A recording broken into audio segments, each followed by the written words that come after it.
My father sent exactly one text, cold as ice, telling me not to come. He said tonight belonged to my sister and her future federal judge boyfriend. I simply replied, okay, without arguing or begging, because I knew what he would see on Monday morning would make it impossible for him to swallow his coffee. They think they are saving face, but they have no idea I am holding a new business card that changes everything.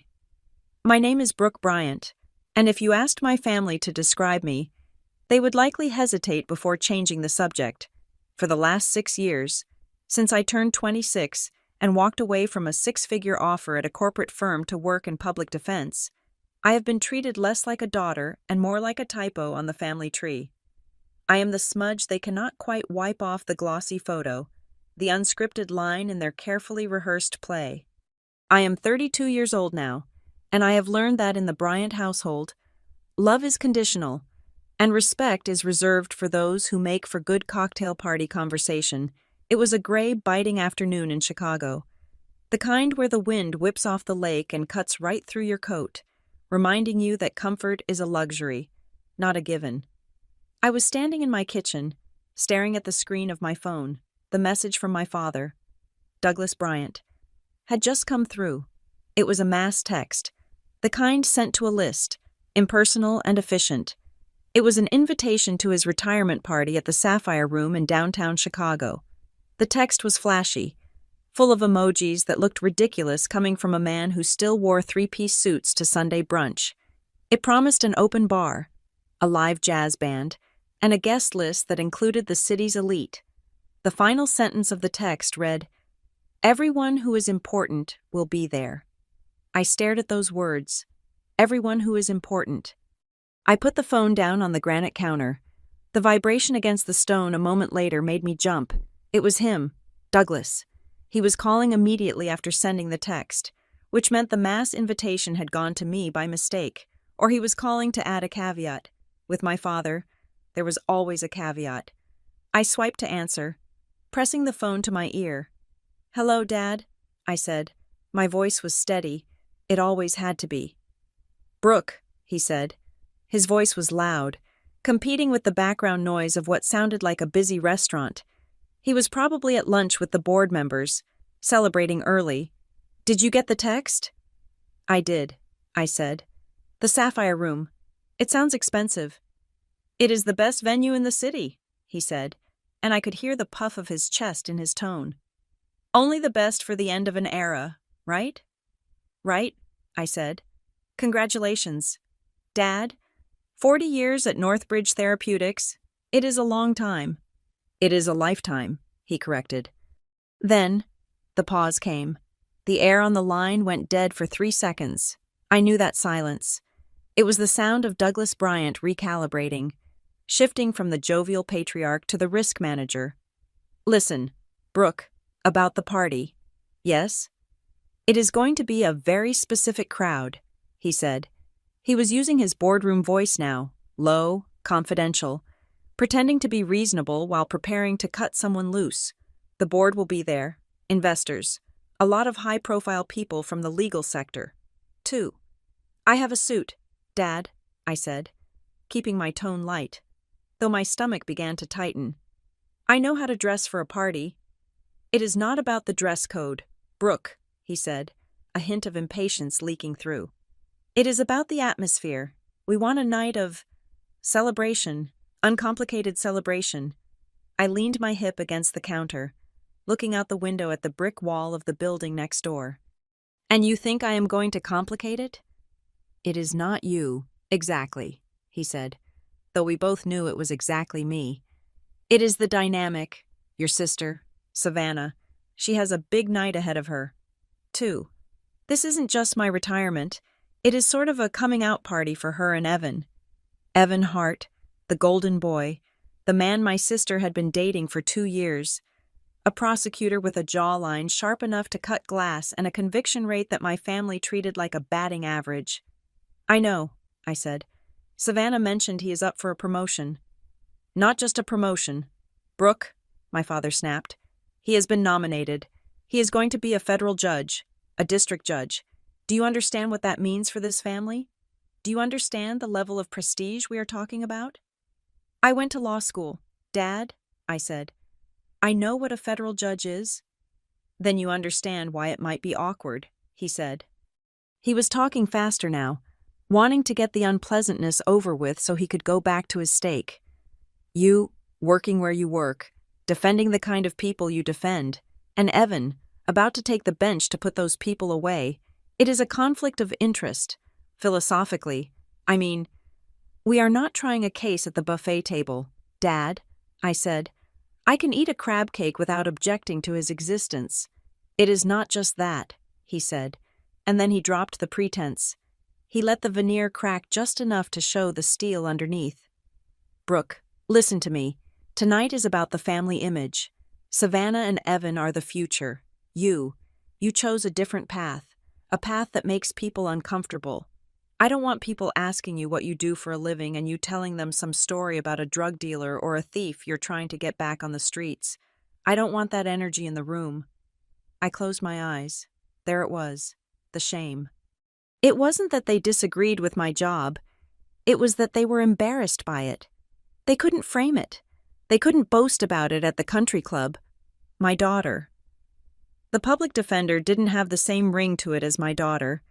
The luxury marketing executive or my future son-in-law, the federal judge. To them, my career was an admission of failure, a sign that I couldn't cut it in the big leagues where the money and the power lived. So, I said, my voice dropping an octave, becoming very still, you are uninviting me. I am asking you to do the right thing for your sister, he said. Skip the party, don't come. Tonight belongs to Savannah and the future federal judge. You would just be a distraction. The words hung in the air between us. Skip the party. Your sister's boyfriend is a federal judge.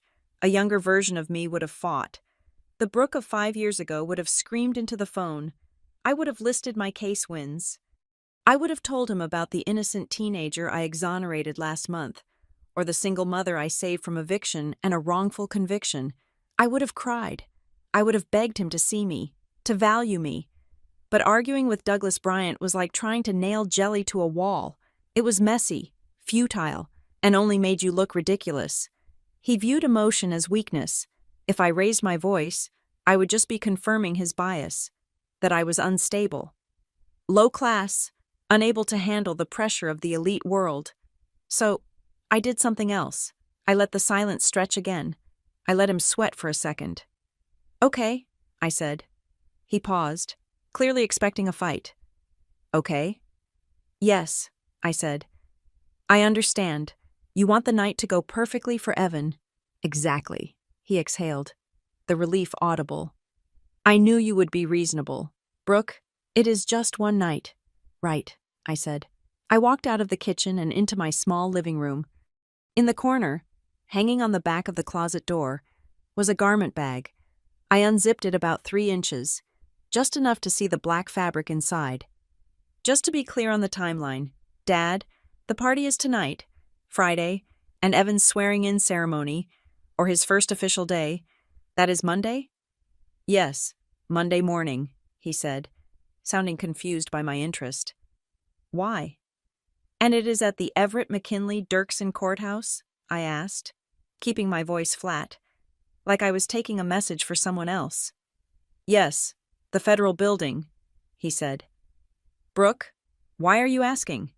You are definitely not coming to the ceremony if you are not coming to the party. I am just updating my calendar, I lied.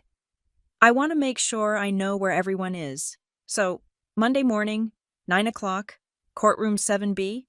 Or is he in a different chamber? He starts in 7B, my father said, his tone shifting to suspicion. Brooke, are you planning something? Do not show up there and cause a scene. I wouldn't dream of causing a scene, Dad, I said, and it was the truth. I had no intention of causing a scene. Scenes were for amateurs. Scenes were for people who had to shout to be heard. I didn't need to shout, not anymore. I just wanted to be sure. Monday is a big day. It is, he said, regaining his arrogance. It is the start of a new chapter for this family. We are finally going to have some real authority in the mix. Real authority, I repeated. Yes, that is certainly one way to put it. So we are good? He asked. You will stay home? Maybe order some takeout? I will send you a check to cover dinner. A check. To buy my absence. No need for the check. Dad, I said, I have plenty of work to do. I have a very busy week starting Monday. Right. Your clients.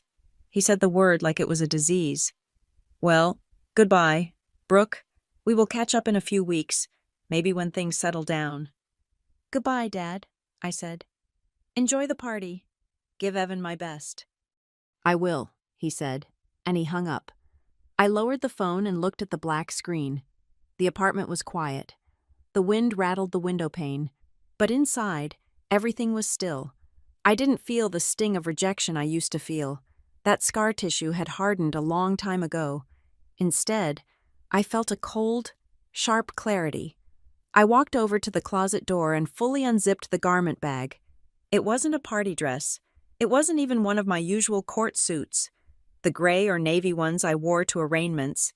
It was a black robe, and underneath it, on the hanger, was a freshly pressed black suit, tailor-made, costing more than 2 months of my rent. And in the breast pocket of that suit was a small leather case. I pulled it out and opened it. The business card was cream-colored, heavy stock, with raised black lettering. It didn't say Brooke Bryant, Public Defender. It read, The Honorable Brooke Bryant, United States Circuit Judge. My father thought Evan becoming a district judge was the pinnacle of human achievement. He thought a district court judge was authority. He didn't know that 3 days ago. I had been confirmed to the United States Court of Appeals for the 7th Circuit. I was going to be an appellate judge. I was going to be the judge that reviewed the cases from the district courts. I was going to be Evan's superior. I ran my thumb over the raised letters. They didn't know. Nobody in the family knew. I had kept the nomination process a secret, swearing my references to silence, navigating the background checks and the Senate hearings without breathing a word to the people who shared my last name. Why? Because if I had told them, they would have made it about them. They would have spun it. Or worse, they would have doubted it, asked who I slept with or what favors I called in to get it. They couldn't fathom that I had earned it, but they would know soon. My father had told me to skip the party because he didn't want me to embarrass them. He didn't want his failure of a daughter standing next to his success of a future son-in-law. He wanted to protect the narrative. He wanted to sip his champagne and brag about Evan Hart, the federal judge, without being reminded that his own daughter was defending the dregs of society. He thought he was banishing me to the shadows. He had no idea that I had already built a castle in the dark. I looked at the robe again. It was heavy. It carried the weight of the Constitution, the weight of the law, and now, the weight of the most exquisite irony I had ever encountered. I won't come to the party, Dad, I whispered to the empty room, a small, cold smile touching my lips for the first time that day. I won't eat your shrimp or drink your wine. I will sit here and prepare. I will read my briefs. I will get a good night's sleep. I carefully zipped the bag back up, protecting the robe from dust. But you will see me, I said, my voice hardening. Monday morning, at 9 o'clock, you and Evan and Savannah, you will all see me. I walked to the window and looked out at the Chicago skyline, the lights of the skyscrapers starting to flicker on against the darkening sky. Somewhere out there, the Sapphire Room was getting ready. Waiters were polishing glasses. Musicians were tuning instruments. My family was dressing up, putting on their masks of perfection, getting ready to celebrate a victory that was about to be eclipsed. They thought they were the main characters of this city. They thought they were the only ones who mattered. Monday morning, they were going to learn a very painful lesson about perspective. I turned away from the window and went to my desk. I had work to do. Monday wasn't just a reveal. It was a job. And unlike Evan, who was walking into his position with arrogance and connections, I was walking into mine with something far more dangerous. I was walking in with the truth, and the truth, as my father was about to find out, didn't care about his retirement party. It didn't care about his reputation. It only cared about justice. And on Monday, justice would be wearing my face. There is a specific photograph that sits on the mantelpiece of my parents' house in Lake Forest. It was taken the day I graduated from law school. In the picture, I am wearing the cap and gown, clutching my diploma with a grip that turns my knuckles white. My father, Douglas, is standing next to me with his arm draped heavily over my shoulder. He is beaming. It is a smile of pure, unadulterated acquisition. He is not looking at me. He is looking at the camera lens as if he is staring down a competitor. That smile says one thing loud and clear. It says my daughter is a lawyer. For exactly 3 weeks after that photo was taken, I was the golden child. I was the trophy he polished and set on the highest shelf. He bragged to his golf buddies at the club. He dropped hints to the general counsel at Northbridge Therapeutics about his brilliant daughter who was about to take the Chicago legal world by storm. In his mind, the trajectory was set in stone. I would join a white shoe firm, probably one with 3 names on the door and a lobby made of marble. I would work in mergers and acquisitions, or perhaps corporate litigation. I would make obscene amounts of money. I would drive a German car. I would marry someone like Evan Hart. Then came the dinner where the script went off the rails. We were at a steakhouse in River North, the kind of place where the waiters wear tuxedos and the lighting is dim enough to hide the price tags on the wine list. My father had just ordered a bottle of Cabernet that cost more than my monthly rent in law school. He poured a glass, swirled it, and looked at me with that expectant, victorious glint in his eye. "So," he said, leaning back, "the offers must be rolling in. Have you decided between Sidley and Kirkland? Or did Latham make a play for you?" I took a sip of water. I remember the ice clinking against the glass, sounding like a tiny alarm bell. I had practiced this conversation in the mirror a dozen times, but looking at his expectant face, my throat felt like it was coated in sandpaper. "I accepted an offer this morning," I said. He raised his glass. "Excellent. Who won the prize?" "The Lakeview Defender Service," I said. The glass stopped halfway to his mouth. It hovered there for a long moment, suspended in the air like a pendulum that had suddenly run out of momentum. He blinked once, then he blinked again. He set the glass down slowly, checking for a stain on the tablecloth that wasn't there. "Lakeview," he repeated. The name tasted like vinegar in his mouth. "That is a public defender office." "Brooke, it is a non-profit legal defense service," I corrected him. "We handle indigent clients who cannot afford representation in Cook County. It is the front line. Dad, it is where the real law happens." The smile was gone. It had not just faded. It had been surgically removed. He picked up his knife and fork and began to cut his steak with a precision that felt violent. "And what?" he asked without looking up. "Is the starting salary at this front line?" $45,000 a year, I said. He laughed. It was a short, sharp bark of a sound. 45,000. "Brooke, that is not a salary. That is an allowance. The clerks at my office make more than that. You graduated in the top 10% of your class. You were on the law review. You are throwing away a winning lottery ticket to go work in the sewer." "It is not a sewer," I said, feeling the heat rise in my cheeks. "It is justice. It is charity," he snapped, "and it is a waste. Why would you spend 3 years and $200,000 in tuition just to represent drug dealers and shoplifters?" My mother, Mary Ann, who had been silently picking at her salad, finally chimed in.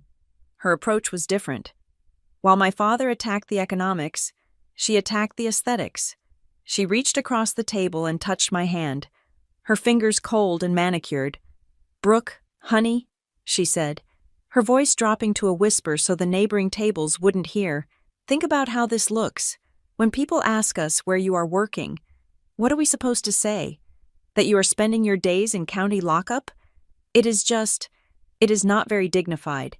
It will be hard to hold your head high at family gatherings when your cousins are making partner and buying summer homes." That was the moment the rift opened. It wasn't a dramatic explosion. It was a quiet shifting of tectonic plates. I realized then that their pride in me was entirely dependent on my utility to their image. If I wasn't enhancing the Bryant brand, I was damaging it. I took the job anyway. For the last 6 years, I have worked in a world my parents refuse to acknowledge exists. While Savannah was climbing the ladder in luxury marketing, organizing galas and sipping champagne, I was living in the trenches. My office at Lakeview was a converted storage closet with no windows and a ventilation system that smelled permanently of stale coffee and desperation. My desk was a piece of metal furniture from the 1980s that wobbled every time I typed. My father worried about my salary, but he never asked about the hours. I worked 100 hours a week as a standard baseline. I learned to sleep in 20-minute bursts in the back of the courtroom gallery. I ate vending machine crackers for dinner more times than I ate actual meals. I carried a caseload that would crush 3 normal lawyers. I had 150 active files at any given time, each one representing a human being whose life was hanging by a thread. And I was good at it. I was terrifyingly good at it. The other attorneys in the distinct began to call me the lockpick. The nickname started after a case involving a young man charged with armed robbery. The evidence looked watertight. The police had a confession. The prosecution had witness testimony. My client was looking at 15 years. Any other public defender would have pled him out to 7 years and moved on to the next file. But I found the crack. I sat in that windowless office until 3 in the morning, night after night, watching the body cam footage frame by frame. I found a reflection in a store window in the background of the arrest video. It was a digital clock on a bank across the street. The timestamp on the police report was off by 40 minutes. That 40 minutes destroyed their timeline. It proved the officers had detained him before they had probable cause, which meant the search was illegal, which meant the gun they found was inadmissible. I walked into court and dismantled the case with the precision of a surgeon. The judge dismissed the charges. My client, a 19-year-old kid who had been terrified he would die in prison, wept in my arms. When I told my parents about that victory, we were at Thanksgiving dinner. The table was set with the good china. Savannah was talking about a promotion she received for launching a new perfume line. Everyone clapped. Then my mother turned to me. "And how is work? Brooke? Still? Busy?" "I won a big dismissal this week," I said, trying to keep the pride out of my voice. A young man was wrongly accused. I proved the police falsified the timeline. He is home with his family now because of me. My father chewed his turkey slowly. "So you got a criminal off on a technicality." "He wasn't a criminal, Dad." I said. "He was innocent." "And it wasn't a technicality, it was the Fourth Amendment." He waved his hand dismissively. "Semantics. You are still working with criminals. Brooke, that is the bottom line. You spend your days with the dregs of society. I don't know how you stand the smell. It became a ritual. Every holiday, every birthday, every anniversary, the question was always the same. Still working with criminals? And my answer was always the same. Clients? They are clients. They never asked about the law. They never asked about the complexity of the arguments I wrote. They never asked about the lives I saved. They only saw the dirt.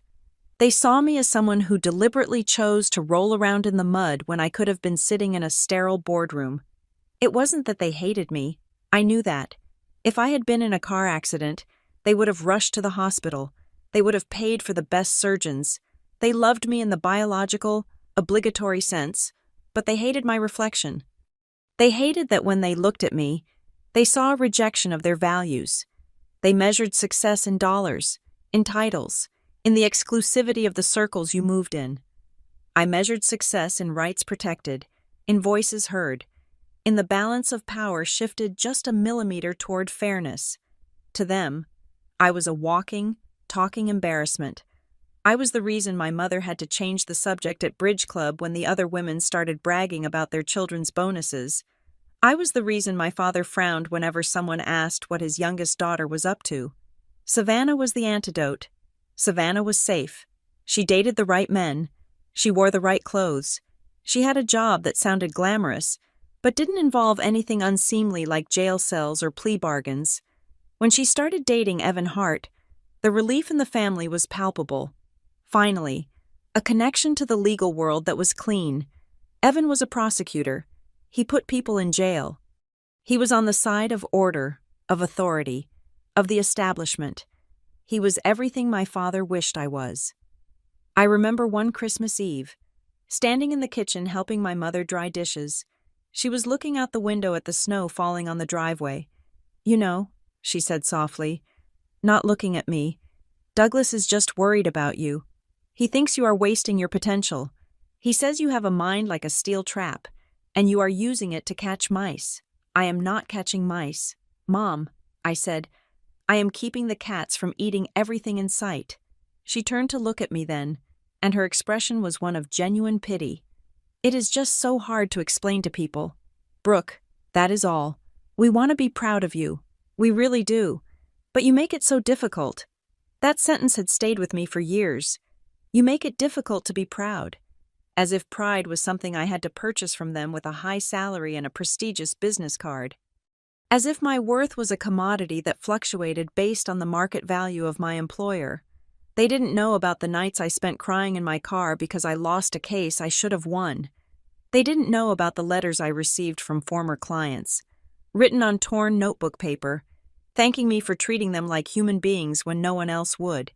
They didn't know that inside the crumbling walls of the criminal courthouse, the judges and the clerks and the bailiffs treated me with a respect bordering on reverence because they knew I never came to court unprepared. They didn't know I was the lockpick. To them, I was just Brooke the disappointment, Brooke the stubborn one, Brooke who couldn't just get with the program and make everyone comfortable. And that was why I kept the judgeship a secret. When the call came from the senator's office, my first instinct had been to call my father. I wanted to scream, "Look, is this enough for you? Is a federal appellate judgeship enough status? Is a lifetime appointment signed by the president enough to make you proud?" But then I remembered the steakhouse. I remembered the dismissal of my work. I remembered the look of pity in my mother's eyes. If I told them, they would celebrate the title, not the work. They would celebrate the power, not the justice. They would take my achievement and strip it of everything that made it meaningful to me, turning it into just another shiny object to place on the mantelpiece next to the graduation photo. I didn't want their validation anymore. I had outgrown the need for it somewhere between my 100th arraignment and my 1,000th motion to suppress, so I let them believe what they wanted to believe. I let them think I was still the lowly public defender, scraping by on a pittance, unworthy of the Sapphire Room. I let them uninvite me from the party. I let them protect their precious image. Because the irony was delicious. They were ashamed of the very person who had just surpassed them all. They were hiding the only member of the family who had actually achieved the kind of power they worshipped. I looked at the clock on my wall. It was 7 in the evening. The party would be in full swing by now. Evan would be shaking hands, accepting premature congratulations. Savannah would be showing off her ring. My father would be holding court, telling everyone how proud he was of his future son-in-law. They were raising toasts to a district judge. They had no idea that the woman they told to stay home, the woman they thought was a blemish on their reputation, was about to become the person who decided whether that district judge was right or wrong. I turned off the lamp on my desk, plunging the room into darkness. The memories of their dismissal didn't sting tonight. They felt like armor. They had hardened me. They had taught me that the only opinion that mattered was the one written in the law books. Monday morning was coming, and when I walked into that courtroom, I wouldn't be looking for their approval. I would be looking for order, and for the first time in my life, I would be the one holding the gavel. If my life was a gritty documentary filmed in black and white, my sister Savannah's life was a high-gloss commercial shot in saturated Technicolor. She did not just exist, she curated. Savannah was 2 years older than me, and she worked as a brand director for a luxury conglomerate that managed high-end jewelry and leather goods. It was the perfect job for her because Savannah understood better than anyone that truth was irrelevant. Perception was the only thing that mattered. If you lit a candle correctly and used the right filter, you could make a cardboard box look like a penthouse suite. She had applied this philosophy to the Bryant family name for as long as I could remember. While I was fighting for indigent clients in the trenches of the justice system, Savannah was fighting for the spotlight. She needed our family to be a dynasty, a modern-day Kennedy clan without the tragedy, and I was the plot hole she was constantly trying to edit out. She did not hate me, but she viewed me as a branding issue. I was off message. Then she found Evan Hart, and the brand finally had its leading man. Evan was a federal prosecutor. He was 6 feet 2 inches tall, had hair that looked like it was cut by a geometry teacher, and possessed a voice that sounded like it was constantly testifying before Congress. He was the kind of man who wore cufflinks on a Tuesday. When Savannah brought him home for the first time, my father, Douglas, looked at him the way a starving man looks at a steak. Evan was not just a boyfriend. He was a correction. He was the son my father never had, and the lawyer he wished I was. The dynamic became excruciatingly clear during a dinner we had about a month before the retirement party debacle. It was a Sunday night. My mother had roasted a leg of lamb, and the air in the dining room was thick with the smell of rosemary and impending condescension. Evan sat at the head of the table, opposite my father, effectively usurping the position of the patriarch. And Douglas did not mind a bit. He was too busy leaning forward, hanging on Evan's every word.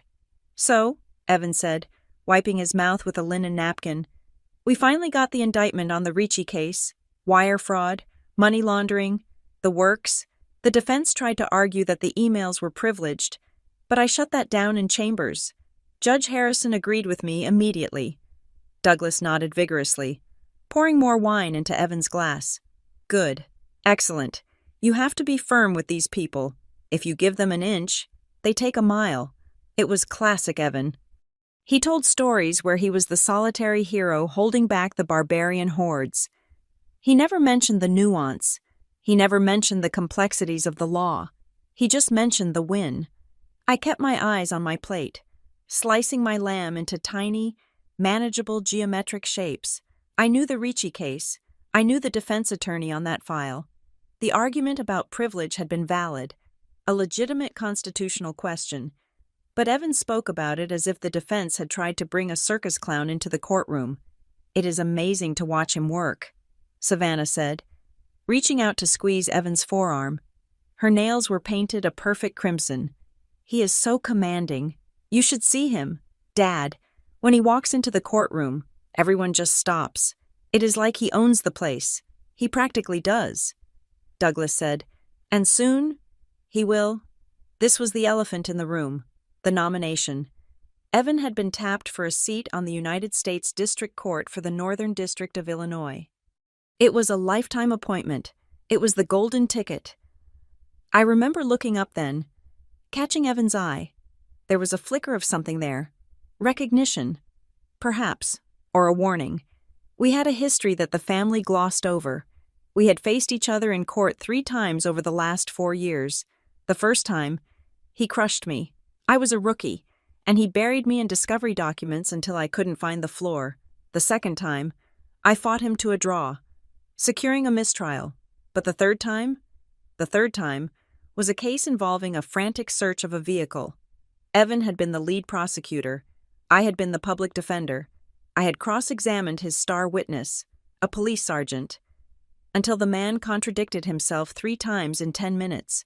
I had dismantled Evan's case so thoroughly that the judge granted my motion to suppress evidence from the bench, without even waiting for a written ruling. Evan had turned a shade of red I had never seen in nature.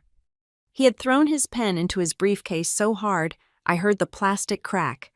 But we did not talk about that. At the Bryant dinner table, that trial had never happened. It had been retconned. If it was mentioned, it was framed as a minor disagreement, a difference of opinion between colleagues.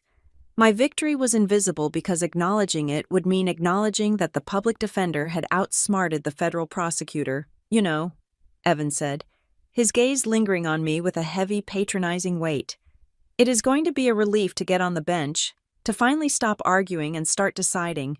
I am tired of dealing with defense attorneys who think their job is to obstruct justice rather than facilitate it." I felt the muscle in my jaw jump. The job of a defense attorney is to ensure the government proves its case beyond a reasonable doubt. "Evan," I said, "it is called due process." The table went silent. The clinking of silverware stopped. Savannah turned her head toward me slowly, like an owl. Her eyes were wide, communicating a very specific message. "Do not ruin this, Brooke," she said, her voice dripping with artificial sweetness. "Let's not talk shop. We are celebrating Evan's news. We don't need to get into the gritty details of your daily grind. It wasn't shop talk, I said, keeping my voice level. It was a correction on a fundamental legal concept. Douglas cleared his throat. It was a loud, rattling sound. Brooke, don't be pedantic. Evan is talking about the big picture. He is talking about law and order. You get so bogged down in the weeds with your clients that you lose sight of the system. I am part of the system. Dad, I said, you are a necessary friction. He said, he didn't mean it as a compliment. Evan is the engine. You are the speed bump. There is a difference. I looked at my mother, but she was busy studying the floral arrangement in the center of the table. She had mastered the art of selective deafness 40 years ago. Evan smiled. It was a benevolent, forgiving smile that made me want to throw my wine glass against the wall. It is okay. Douglas, he said, Brooke has a hard job. It must be exhausting trying to find excuses for people who are clearly guilty. I admire her stamina, even if I don't agree with her mission. He was patting me on the head. He was dismissing my entire career as a cute little exercise in futility. I took a breath, preparing to mention the vehicle search case. I wanted to remind him of the time his guilty defendant walked free because I proved Evan's office had overstepped. But before I could speak, Savannah leaned in, her elbows on the table, effectively physically blocking my line of sight to Evan. Speaking of missions, she said, her voice bubbling with excitement, we have been looking at the calendar. Dad, your retirement party is going to be the event of the season. I saw the guest list. The mayor might drop by? Maybe, Douglas said, distracted from his critique of me. His chief of staff confirmed. Perfect, Savannah said. She looked at Evan, and they shared a look that was so choreographed it felt rehearsed, because, well, we were thinking, with everyone there, the board, the partners, the family, it creates such a significant moment. She let the sentence hang there, shimmering in the air. My mother looked up, her eyes wide. Savannah? Are you saying? Savannah giggled, a sound that seemed entirely too young for a 34-year-old woman. I am not saying anything. I am just saying, if Evan were to have a question to ask me, and if he wanted to do it when we were all together, surrounded by the people who matter, well, the timing would be poetic, wouldn't it? Evan took her hand on top of the table. I have been waiting for the right moment, sir. He said to my father, I want to do it properly. I want to show Savannah, and you, and the world, how serious I am, and celebrating your legacy seems like the perfect backdrop to start our future. Douglas looked like he was about to cry. He reached out and slapped Evan on the shoulder. That is tremendous. My retirement and my daughter's engagement, a federal judge in the family, God, the photos, the announcement in the Tribune. It will be spectacular. I sat there, frozen. It was a merger. It wasn't a marriage. It was a corporate acquisition. They were planning to turn my father's retirement party into a massive press release for the Savannah and Evan power couple brand. They were stacking the deck to ensure maximum social impact. And suddenly, Douglas's earlier comments, and the eventual phone call I would receive telling me not to come, made perfect sense. They were building a tableau. The successful father passing the torch, the beautiful, successful daughter, the powerful federal judge son-in-law.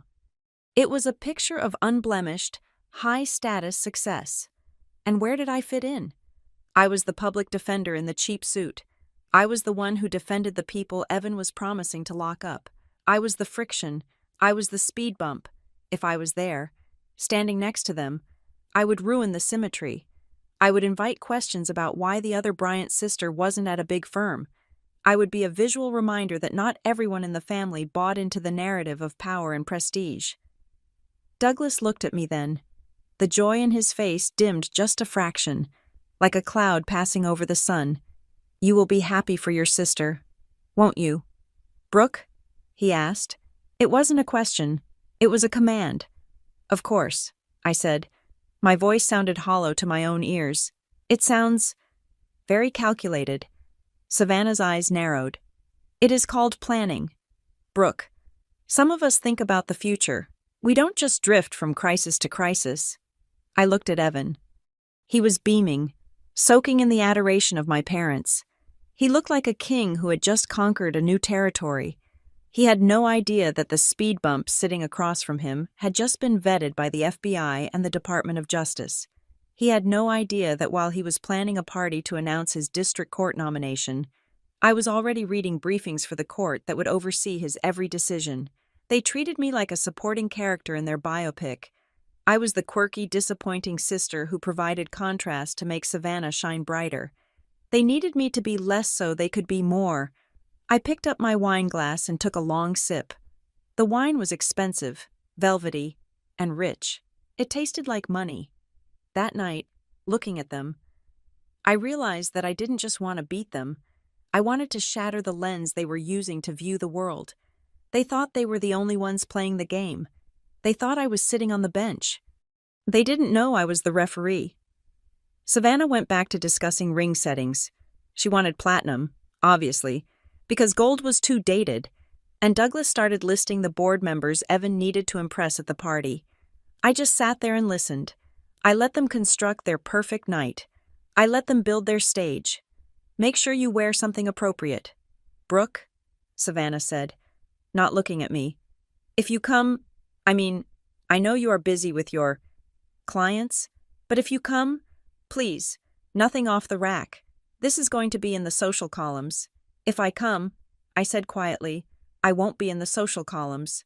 I thought, I will be in the Federal Register. The dinner ended with a toast. Douglas raised his glass high. To family, he said, and to the future, to Judge Hart, to Judge Hart. We all repeated. I drank to it. I really did. Because I knew something they didn't. The future was coming, and it wasn't going to look anything like the marketing brochure Savannah had designed. As I left their house that night, driving my 5-year-old sedan down the winding driveway of their estate, I saw Evan's Porsche parked near the entrance. It was sleek, black, and aggressive. It took up 2 spaces. That is exactly who they are. I thought, they take up 2 spaces because they think they deserve the room. Monday morning. I was going to park right on top of them. The call that changed my life did not come with fanfare or an ominous soundtrack. It came on a Tuesday afternoon while I was eating a cold tuna sandwich over a stack of police reports in my cramped office. My phone buzzed against the metal desk, vibrating so hard it nearly knocked over my coffee cup. The caller ID did not display a name, just a Washington, D.C. area code. I wiped a crumb from my lip and answered, expecting a telemarketer or perhaps a confused clerk from the Supreme Court clerk's office regarding a petition I had filed 3 months ago. This is Brooke Bryant, I said, my voice thick with the fatigue of a 14-hour shift. Ms. Bryant, a sharp, female voice replied. Please hold for Senator Renee Hollis. I froze. I stopped chewing. Renee Hollis was not just a senator. She was the senior senator from Illinois, a member of the Judiciary Committee, and a woman known for having a terrifyingly low tolerance for incompetence.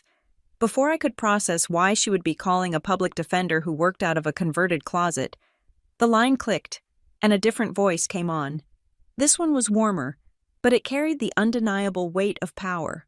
Brooke, Senator Hollis said. She used my first name as if we were old friends. Thank you for taking the time. I know your caseload at Lakeview is heavy. I sat up straighter, kicking my heels off the rungs of my chair. Senator, I said, to what do I owe the pleasure?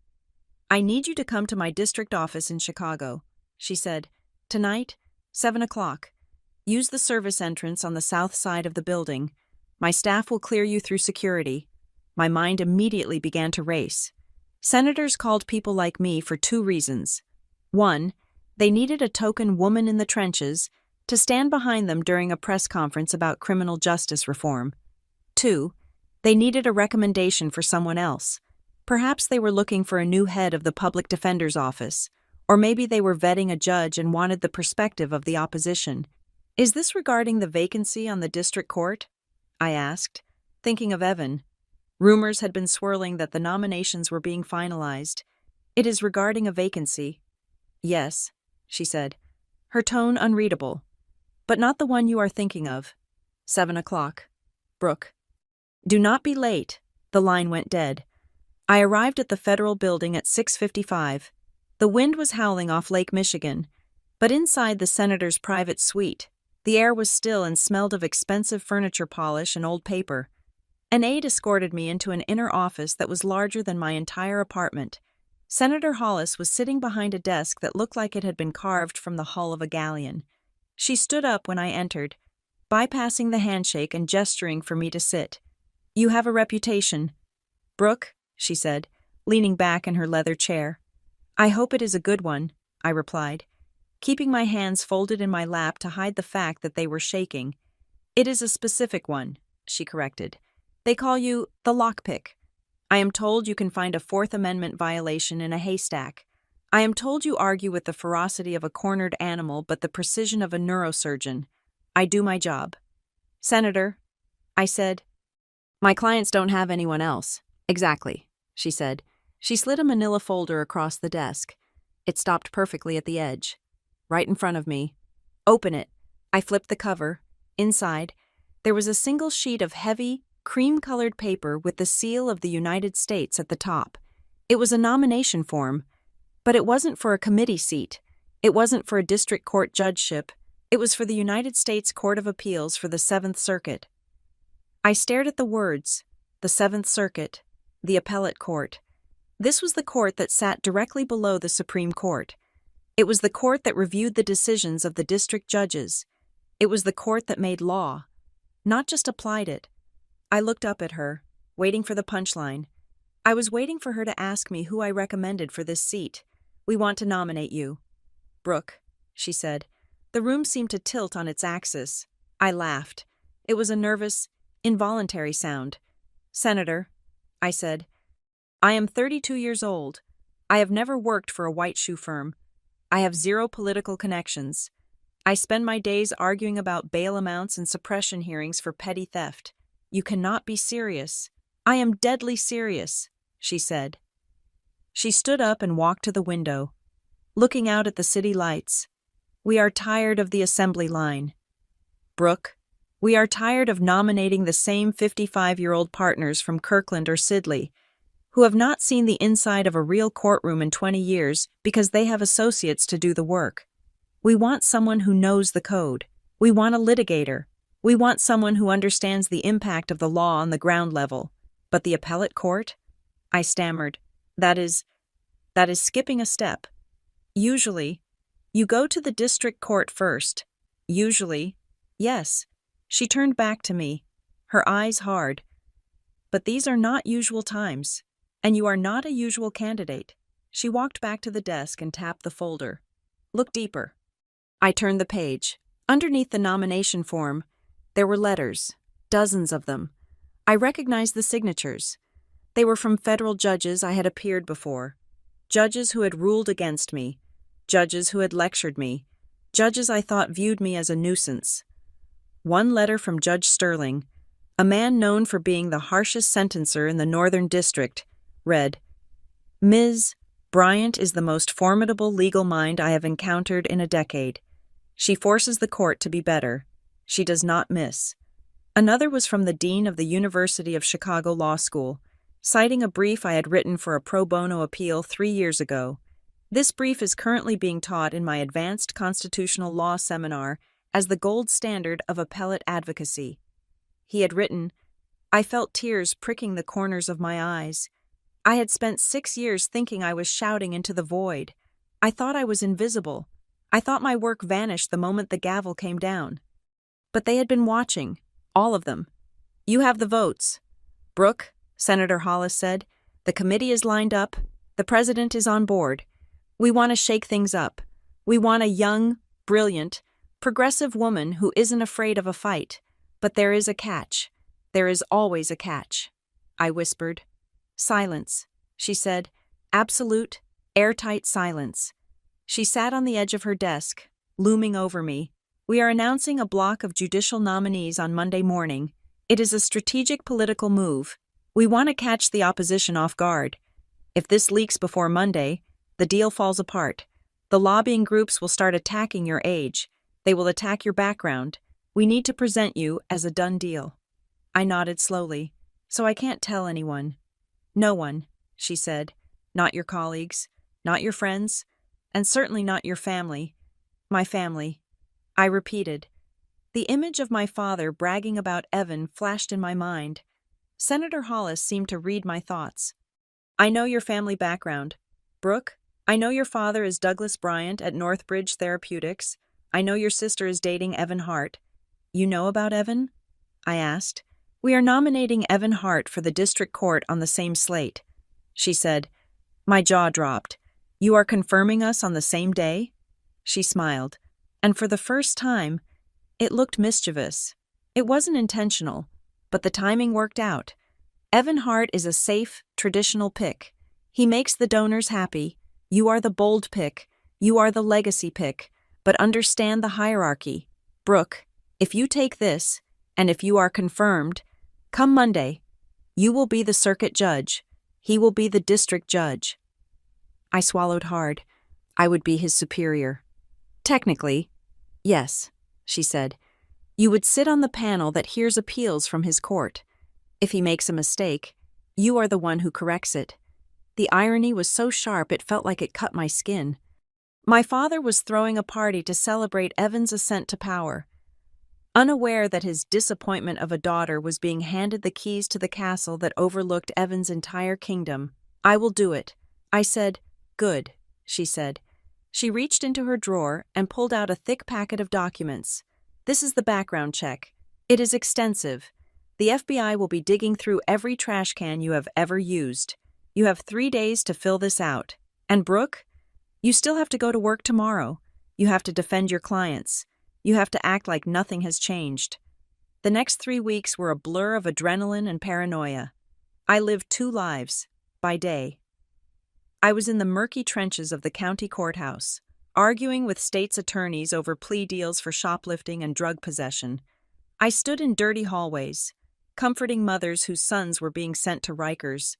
I ate stale donuts and drank terrible coffee. By night, I was filling out forms that asked for every address I had lived at since birth. I was digging up tax returns from 10 years ago. I was answering secure video calls from FBI agents who asked me if I had ever advocated for the overthrow of the United States government or if I had any outstanding gambling debts. The pressure was suffocating. I had to be perfect. One mistake on the forms, one inconsistency, and the offer would vanish. I slept 4 hours a night. I lost 5 pounds. My eyes had dark circles that concealer couldn't hide. My mother called me once during this period. You sound tired. Brooke, she said, are you still working those awful hours? Yes. Mom, I said, staring at a questionnaire about my foreign travel history. Just the usual grind. You really should think about finding something. Lighter, she said. Your father is worried you are going to burn out before you turn 35. I almost told her then. The words were right there, sitting on my tongue like a piece of candy I was dying to spit out. Mom, I am not burning out. I am ascending. I am about to be one of the youngest federal appellate judges in history. But I bit my tongue. I held it back. Why? It wasn't just the senator's orders. It was something deeper. If I told them now, while it was still a secret, while the background check was still pending, they would panic. My father would start making calls. He would try to manage the situation. He would tell me what to wear to the hearing. He would tell me how to answer the questions. He would try to take credit for it, spinning it as if his guidance had led me here. Or worse, they wouldn't believe me. They would think I was exaggerating. They would ask, "Are you sure it is the appellate court, honey? Maybe you misunderstood. Maybe it is a clerkship." I didn't want their doubt, and I didn't want their help. But the most painful realization was that I didn't want their love to be a reaction to my success. If I told them, suddenly I would be the favorite.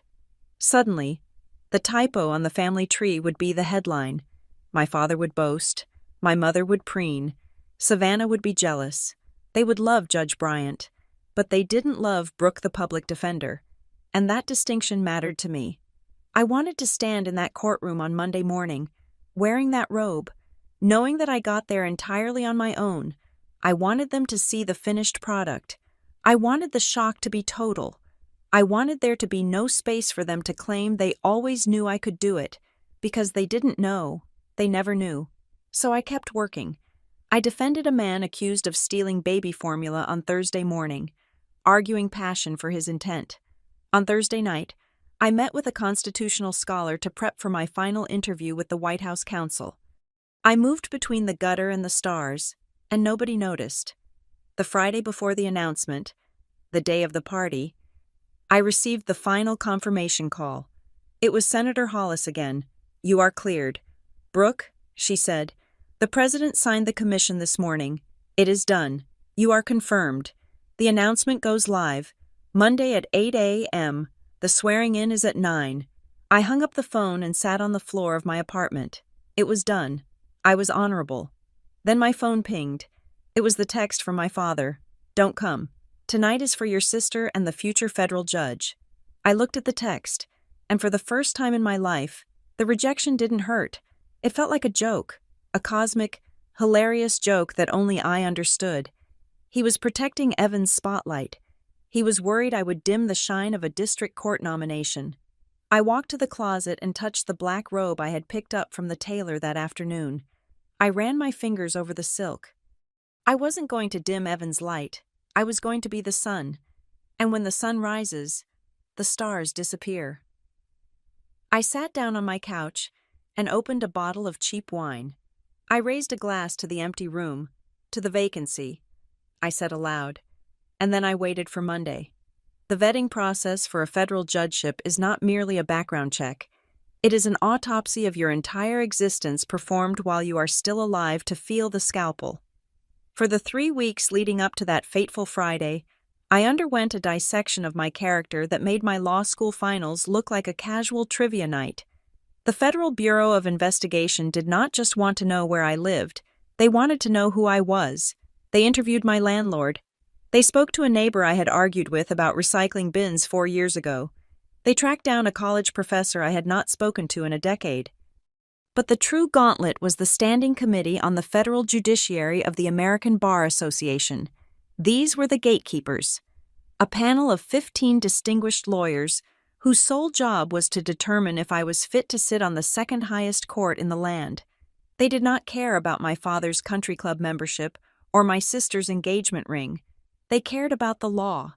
I remember the final interview. I sat at the head of a long mahogany table in a conference room downtown, facing 3 evaluators who looked at me with skepticism. They had my case files spread out before them like a deck of tarot cards. They asked me to recite the specific holding of a Seventh Circuit decision from 1998 regarding search and seizure. They asked me to justify a motion I had filed in a chaotic murder trial 2 years ago, where I argued that the jury instructions were prejudicial. I had to remember every word. I had to recall the temperature of the courtroom, the exact phrasing of the objection, the nuance of the case law I had cited. "You cited United States versus Leon," one of the evaluators said, peering over his glasses. "But you argued for an expansion of the exclusionary rule. That is a bold position for a public defender." "It was the necessary position," I answered, my voice steady. The good faith exception cannot apply when the warrant itself is based on a knowingly false affidavit. To argue otherwise is to render the Fourth Amendment advisory rather than mandatory. He stared at me for a long moment. Then, he made a small note on his legal pad. 2 days before the party, the rating came back. Unanimously, well qualified. It was the highest rating the American Bar Association could bestow. It was the gold standard. It was a validation that no amount of money or family connections could buy. I also learned, through the vetting process, that my work had ripples I was unaware of. The committee provided me with a summary of their findings. I discovered that 3 of my appellate briefs from the Public Defender's Office had been cited in law review articles at Yale and Stanford. Professors I had never met were using my arguments to teach the next generation of lawyers how to dismantle a flawed prosecution. My family thought I was wasting my life in the gutter. The legal academy thought I was reshaping the landscape. The disconnect between those 2 realities was so vast, it was almost disorienting. On Friday morning, while my father was likely finalizing the seating chart for his gala, and Savannah was getting a manicure. I walked into the Dirksen Federal Building. I did not go to the public defender's office. I took the elevator to the 27th floor. The hallways here were different. They were wide, quiet, and lined with portraits of judges who had been dead for 50 years. The air smelled of history. I met with the chief judge in his chambers. It was a private ceremony, just as Senator Hollis had requested. There were no photographers. There was no audience. Just me, the chief judge, and a Bible. I raised my right hand. I swore to support and defend the Constitution of the United States. I swore to administer justice without respect to persons, and do equal right to the poor and to the rich. Do equal right to the poor and to the rich. The words resonated in my chest. I had spent my career fighting for the poor against a system designed for the rich. Now, I was the system. After the oath, the chief judge handed me a set of keys. "Welcome to the 7th Circuit, Judge Bryant," he said. He smiled, a genuine expression of respect. "Your chambers are down the hall. We have kept the nameplate covered, but the maintenance crew put it up this morning." I walked down the marble corridor until I found the heavy oak door. There was a piece of opaque paper taped over the brass plaque. I lifted the corner. Just for a second. Honorable Brooke Bryant, United States Circuit Judge. I stared at it. It was real. It was tangible. I let the paper fall back into place. Nobody would see it until Monday morning. For now, it was a secret I carried in my pocket like a diamond. The chief judge handed me a folder. "This is the schedule for Monday," he said. "We waste no time here. The court has an administrative conference at 9 in the morning to assign the panel rotations for the upcoming term. We expect you there." I looked at the time. 9 in the morning. That was exactly when Evan's induction ceremony was scheduled to begin downstairs in the ceremonial courtroom. The irony was perfect. While my family sat in the front row, preening for the cameras and clapping for Evan as he took his oath for the lower court, I would be upstairs, behind closed doors, deciding which judges sat on which cases. I would be working. "I will be there," I said. I left the courthouse and went back to my apartment. That was when the text from my father arrived, telling me to skip the party. Later that evening, as the sun began to set and the city started to light up, my phone rang.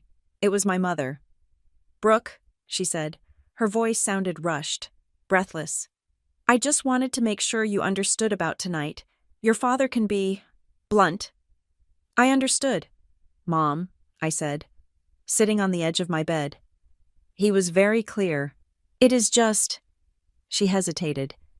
"Savannah is so nervous. She wants everything to be perfect. And you know how people talk. If you were there, and someone asked about your work, it just creates tension. We thought it would be kinder to everyone if we avoided the scene." "Kinder," I repeated. Sure. For a split second, a dangerous impulse seized me. I wanted to tell her. I wanted to say, "Mom, you don't have to worry about people asking about my work. You could tell them I am a federal appellate judge. You could tell them I outrank the guest of honor. You could be proud of me." I almost said it. The words were right there, fighting to get out. I wanted her to gasp. I wanted her to apologize. I wanted that moment of validation I had craved since I was a child. But then I remembered the last 6 years. I remembered the way she sighed when I talked about my clients. I remembered how she apologized to her friends for my phase. If I told her now, she would be happy. Yes, but she would be happy because I was finally presentable. She would be happy because she could use me. She would not understand the work. She would only understand the status. And that was not enough. Not anymore. "It is fine, Mom," I said, my voice flat. "I have a lot of work to do anyway. I have a big day on Monday." "Oh, good," she said, clearly relieved that I wasn't fighting back. "Monday. Right. Just try to keep your schedule clear for the afternoon if you can. Savannah might want to do a family brunch after Evan's ceremony. If you can make it." "I will see what I can do," I said. "Okay. Well, I have to go. I have to get my hair done. Love you." "Love you," I said to the dial tone. I stood up and walked to the closet. I pushed aside the gray suits and the worn-out blazers I wore to the county jail. I reached for the garment bag. I unzipped it and looked at the clothes I had prepared for Monday. It was not a cocktail dress. It was not a statement piece designed to turn heads at a party. It was a suit of armor. The skirt was tailored to perfection. A charcoal wool that absorbed the light rather than reflecting it. The blouse was white silk, high-necked, severe, and elegant. And the robe, the black robe was heavy, authoritative, and anonymous. I wasn't dressing to be looked at. I was dressing to be listened to. I spent the rest of the night reviewing the digital docket that the clerk had given me access to. As a new judge, I needed to familiarize myself with the pending emergency motions. These were the cases that couldn't wait. These were the fires that needed to be put out immediately. I scrolled through the list on my laptop, sipping a glass of water. United States versus Rodriguez. Estate of Jones versus City of Chicago. Then, my finger froze on the trackpad. Case number 24-1108. Northbridge Therapeutics versus Jane Doe. I blinked.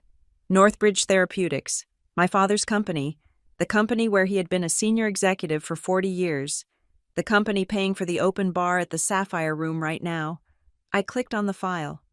It was an emergency motion to stay a district court order unsealing internal documents. I read the summary, my heart rate picking up speed. A whistleblower, identified only as Jane Doe, had accused Northbridge of falsifying clinical trial data for their new flagship heart medication. A district judge had ruled that the documents showing this fraud should be made public. Northbridge was appealing that ruling. They wanted the documents to remain sealed. They claimed they were trade secrets, but the district judge hadn't bought it. And now, Northbridge was panicking. They were asking the Seventh Circuit, my court, to step in and block the release of the information before Monday morning. I sat back in my chair, the cold light of the screen illuminating my face. My father wasn't just retiring. He was getting out before the storm hit. If those documents were released, the stock price would crater. The investigations would begin. And my father, the man who prided himself on his reputation, the man who banished me because I wasn't classy enough, was sitting on top of a potential corporate fraud scandal that could ruin him, and the case was sitting in the queue of the court I had just joined. I realized then that the party, the snub, the petty family dynamics, it was all just noise. This was the signal. My father thought he was controlling the narrative by keeping me away from his friends. He didn't realize that by Monday, I wouldn't just be an embarrassment he could hide. I would be one of the few people on earth with the power to decide if his secrets stayed buried or if they saw the light of day. The real conflict wasn't about whether I attended a retirement party. It was about whether I could separate the father who raised me from the litigant who was trying to hide the truth. I looked at the screen, at the name Northbridge Therapeutics. So that is what you are afraid of, I whispered. I wasn't just walking into a new job on Monday. I was walking into a war. And unlike my father, who was celebrating a legacy built on shaky ground, I was standing on bedrock. I closed the laptop. The party was happening without me. But the reckoning? The reckoning was waiting for me on my desk. The phone rang again. It was not the short, abrupt buzz of a text message this time. It was the sustained, demanding trill of an incoming call. I stared at the screen, watching the name Douglas Bryant flash repeatedly, illuminated against the dim light of my kitchen. I knew exactly why he was calling. The text message telling me not to come had been the warning shot. This call was the eviction notice. I took a breath, holding the air in my lungs for a count of 3, letting the oxygen steady my pulse. I did not feel the frantic need to please him that used to define my 20s. I felt a strange, detached curiosity. I wanted to hear him say it. I wanted to hear the words come out of his mouth. I slid my thumb across the screen and lifted the phone to my ear. "Hello, Dad?" I said. "Brooke," he said. His voice was breathless, tight with a mixture of excitement and anxiety. In the background, I could hear the distinct hum of a crowd, the clinking of crystal, the murmur of polite conversation, the faint, smooth jazz of a saxophone. He was already there. He was calling me from inside the Sapphire Room. "I am glad I caught you," I wanted to clarify the text. I didn't want you to misunderstand. It seemed fairly clear, I said, leaning against my refrigerator. You said, "Do not come. Tonight is for your sister." It is not about excluding you, per se, he said, and I could practically see him adjusting his silk tie as he spoke, glancing over his shoulder to make sure no important investors saw him talking to the black sheep. It is about the caliber of the evening, Brooke.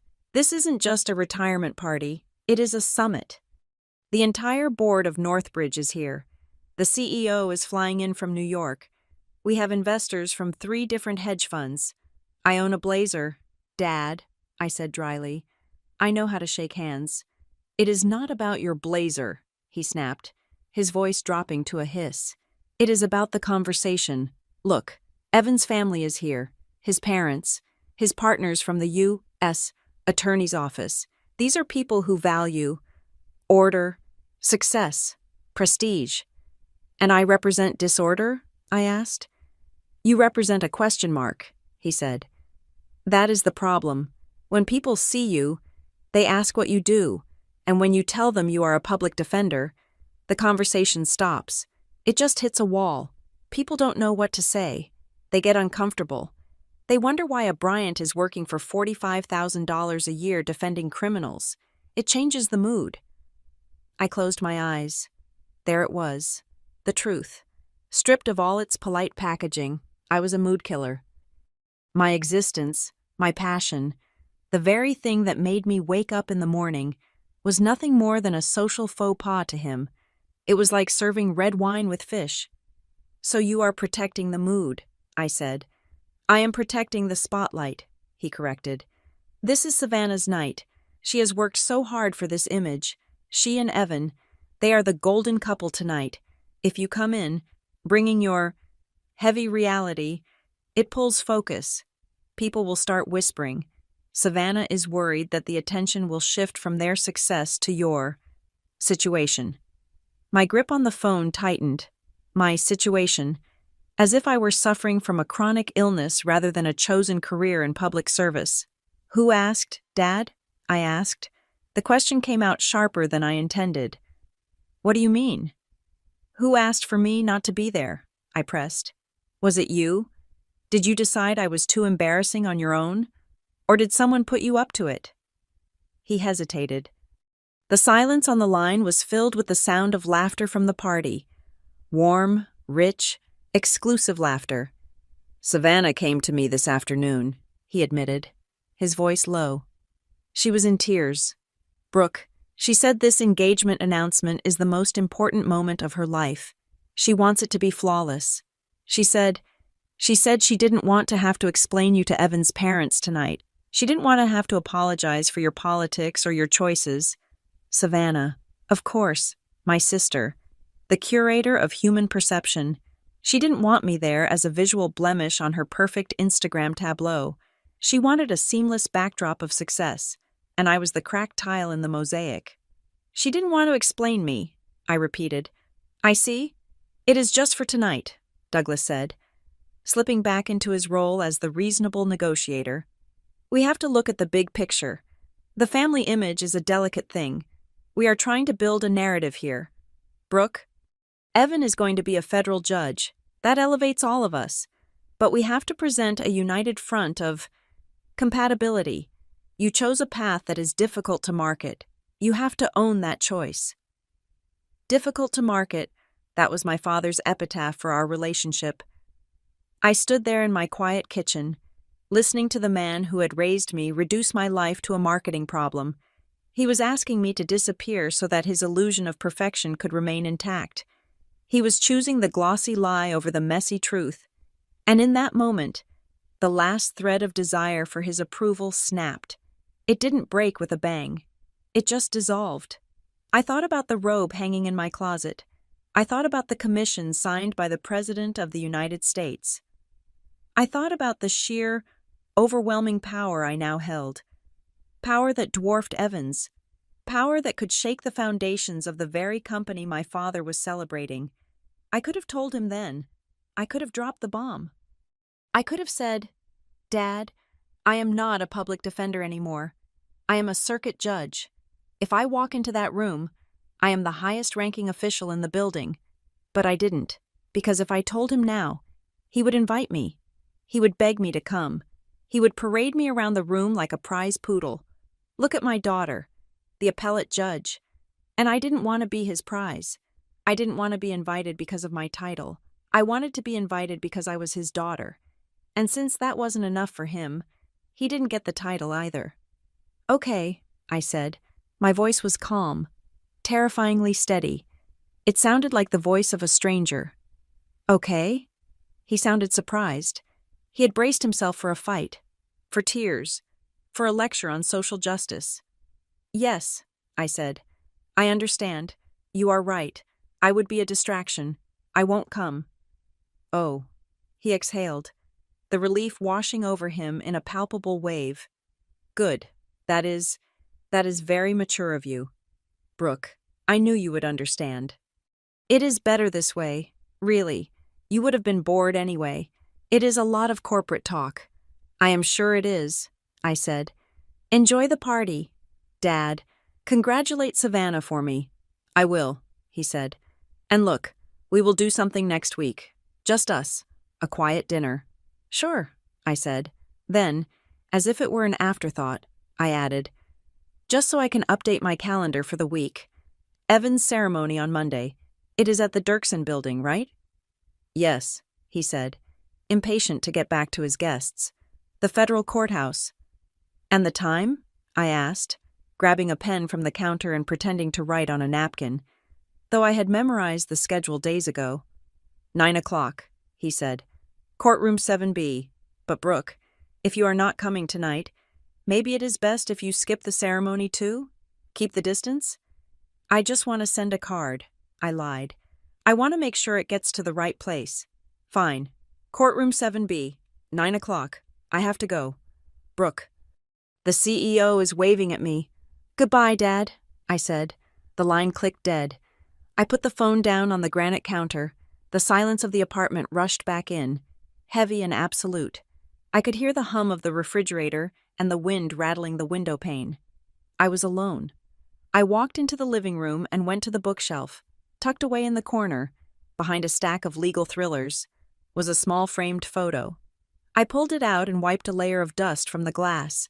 It was the graduation photo, the one where he looked so proud, the one where I was a lawyer. But not yet that kind of lawyer. I looked at my 25-year-old face. I looked so eager, so desperate to be good. I had thought that if I worked hard enough, if I was smart enough, they would eventually see past the job title. I thought I could force them to respect the content of my character. I was wrong. To them, I was an accessory. When I matched their outfit, I was worn with pride. When I clashed, I was left in the drawer. I looked at Douglas's smiling face in the photo. He looked so confident, so sure that he controlled the world around him. He thought he could curate his family like he curated his investment portfolio, keeping the high performers, shedding the liabilities. He had no idea that the liability he just cut loose had just become the regulator. I placed the photo face down on the shelf. I didn't need to look at it anymore. That girl, the girl who craved their validation, the girl who would have stayed home and cried, she was gone. She had been replaced by the Honorable Brooke Bryant, and Judge Bryant did not cry over missed parties. Judge Bryant reviewed evidence. Judge Bryant issued rulings. I walked to the window and looked out at the city. Somewhere in that skyline, the sapphire room was glowing. Savannah was showing off her ring. Evan was shaking hands, soaking in the adulation, thinking he had reached the summit. They were toasting to their own magnificence, safe in the bubble they had constructed, a bubble where I did not exist. They wanted a show. They wanted a perfect performance. You want a show? I whispered to the glass. I will give you a show. But I wasn't going to give them the messy, emotional family drama they feared. I wasn't going to storm into the banquet hall and flip a table. That was too small. That was too petty. I was going to give them a procedural drama. I was going to give them a lesson in federal hierarchy. I turned away from the window and walked back to my desk. I sat down and opened the Northbridge Therapeutics file again. I read through the whistleblower's affidavit. It was damning. It detailed how the company had buried adverse reaction reports to get their heart drug approved faster. It described a culture of fear and intimidation. My father was a senior executive there. He wasn't just a cog in the machine, he was one of the operators. He had told me I wasn't classy enough for his world. He had told me my work was dirty. But looking at the documents on my screen, seeing the calculated risk to human life for the sake of quarterly profits, I realized who the dirty one really was. He was afraid of me embarrassing him. Monday morning, when I walked into that courtroom, when Evan saw me, when my father saw me, the embarrassment I caused at a party would seem like a fond memory compared to the shock that was coming. I picked up my pen and made a note in the margin of the brief. Denied. I wasn't writing about the motion to seal. I was writing about their request for my compliance. I turned off the light in the kitchen. The apartment was dark, but my mind was blazing. I went to bed early. I needed to be rested. I needed to be sharp. Because on Monday, I wasn't just going to a ceremony. I was going to hold court. At 6 o'clock in the evening, the sun had fully retreated behind the Chicago skyline, leaving the city in a twilight wash of indigo and electric amber. By my calculation, the doors to the Sapphire Room were just opening. Waiters in white jackets were likely circulating with trays of overly complicated hors d'oeuvres, and the first corks were being popped with that festive, expensive sound my father loved so much. In my apartment, the only sound was the hum of my refrigerator and the rhythmic tapping of my finger against the trackpad of my laptop. I was not sitting in the dark feeling sorry for myself. I was not staring at the wall imagining the fun I was missing. I was sitting at my kitchen island, surrounded by a fortress of takeout containers and legal briefs, doing the work that my family believed I was incapable of doing. The contrast between my reality and theirs could not have been starker. They were celebrating a district court nomination, a significant achievement, certainly, but one that was essentially a mid-level management promotion in the grand hierarchy of the federal judiciary. I, on the other hand, was preparing for my first week as a circuit judge, a position that carried the weight of finality for 99% of the cases that came before it. My phone, which I had placed face up on the counter, buzzed. I knew I should have turned it off. I knew I should have severed the digital tether that linked me to the Sapphire Room. But curiosity is a human flaw, and I am nothing if not human. It was a message from Savannah. I tapped the screen. A photo loaded. It was a selfie, taken at a high angle to capture the best lighting. Savannah was in the foreground, wearing a dress that likely cost more than my first car, a shimmering silver thing that looked like it was made of liquid mercury. She was holding a flute of champagne in one hand, and her other hand was draped conspicuously over Evan's shoulder. The diamond ring catching the flash so aggressively it looked like a small supernova. Evan was grinning, his face flushed with triumph and good scotch. Behind them, I could see the blurry figures of my parents, beaming like they had just won the lottery. The caption read, "Honestly, it is better this way. Less drama without you here. We can just focus on the happy couple." I stared at the words, less drama. It was a fascinating accusation. I had not caused drama in years. I had not raised my voice at a family gathering since I was 22. I had absorbed their insults, deflected their condescension, and swallowed their disappointments. My silence was the most consistent thing about me. But to Savannah, my mere presence was drama. My existence was a friction point because I refused to conform to the aesthetic. I did not reply. What was there to say? Enjoy your champagne. I am currently reviewing a case that could indict Dad's company. I swiped the notification away, but the phone buzzed again, and again, and again. The family group chat, a digital purgatory titled The Bryant Clan, was exploding. This chat included not just my parents and Savannah, but a sprawling network of aunts, uncles, and cousins who lived in the suburbs. Aunt Linda, look at that ring. Evan is such a catch. So proud of you. Savannah. Cousin Mike. Is that the Sapphire Room? Nice. Uncle Doug really went all out. Uncle Bob. Finally, a judge in the family. We are going to have to watch our speed on the highway now. Ha ha. Then, inevitably, the question came. Aunt Linda, where is Brooke? I don't see her in the pictures. I watched the 3 little dots dance on the screen as Savannah typed. Savannah. Oh, you know Brooke. She is swamped with work. She has some very intense cases right now. She sent her regrets. Mom. Yes. She is just so busy with her clients. It is a shame. But she really couldn't get away. I was a footnote. I was an asterisk. I was the busy sister, the one whose absence was explained away with a vague wave of the hand. They weren't just excluding me. They were editing me. They were creating a version of the night where my absence was a choice I made because I was too wrapped up in my low-level work to attend the coronation of the king. It was brilliant, in a way. It saved face for everyone. It made me look dedicated, if slightly pathetic, and it allowed them to enjoy the party without the visual reminder that they had ostracized their own flesh and blood.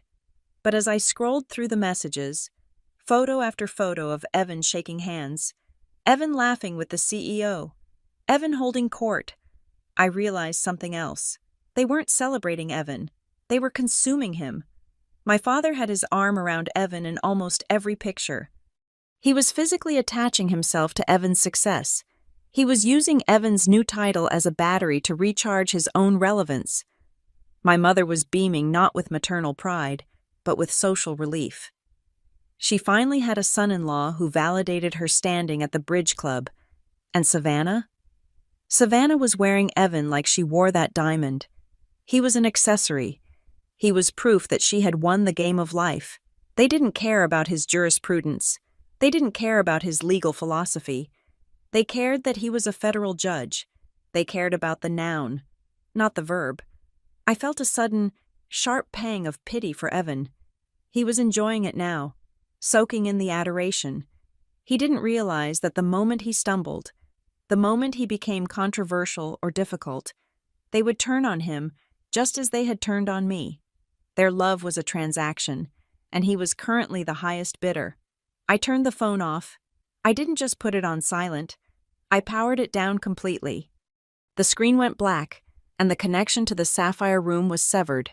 The silence returned, but this time it felt heavier. It felt purposeful.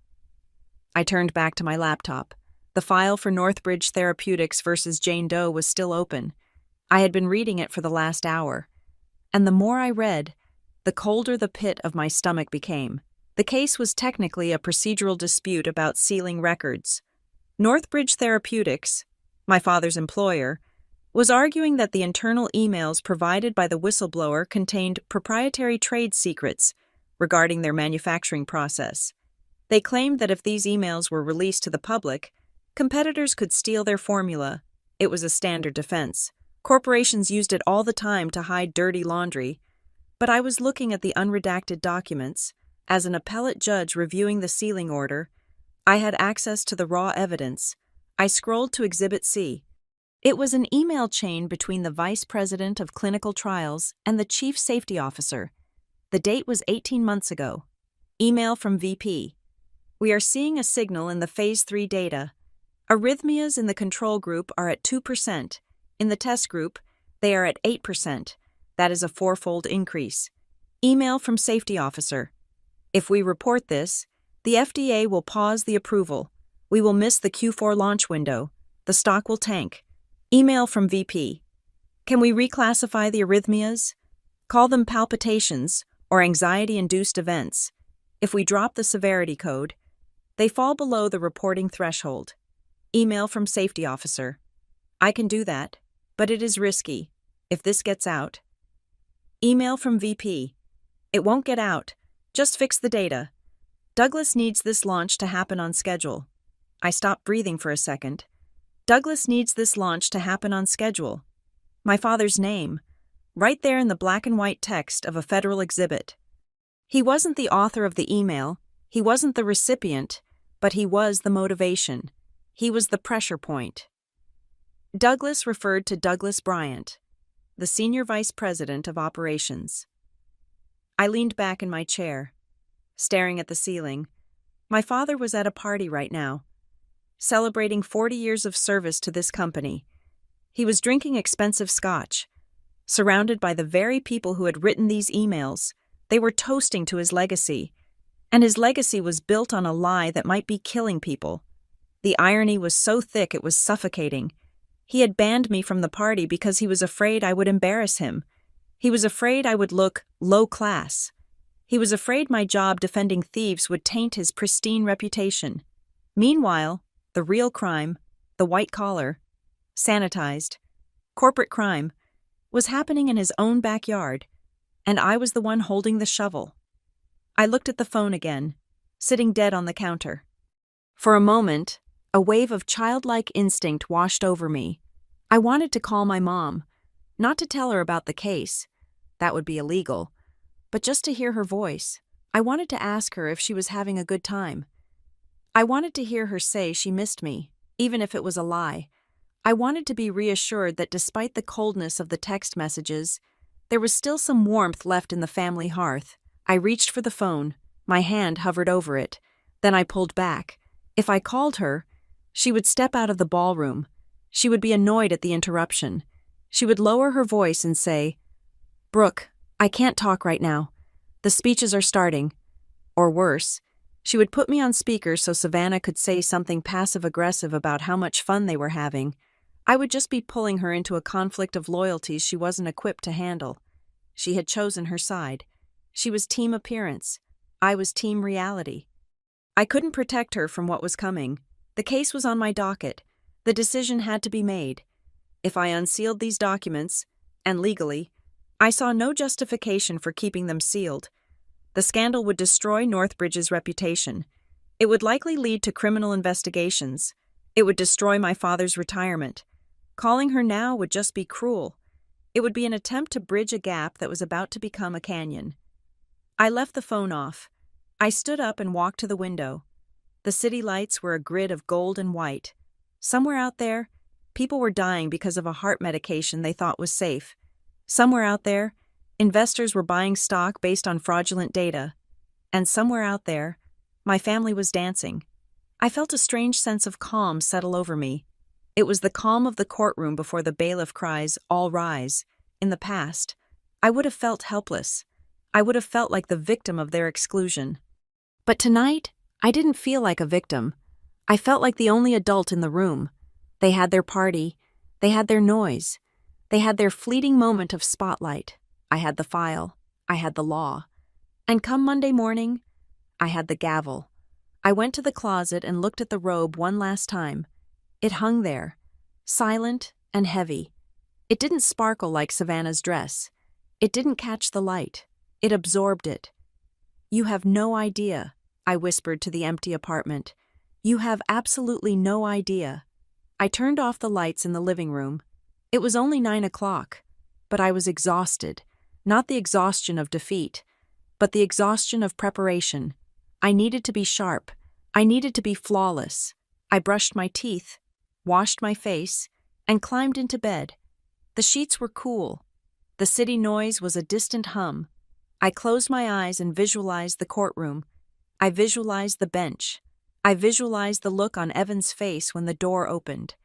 Let them have their night. I thought as I drifted off. Let them have their champagne and their speeches. Let them believe they are the kings and queens of Chicago. Tomorrow was Sunday, a day of rest. But Monday? Monday was Judgment Day. Monday morning arrived with the kind of aggressive clarity that usually follows a storm. The sky over Chicago was a piercing, relentless blue. The clouds swept away by the winds off the lake. It was the kind of day that demanded sunglasses and sharp focus. I arrived at the Harrison Federal Justice Center at 7:30 in the morning.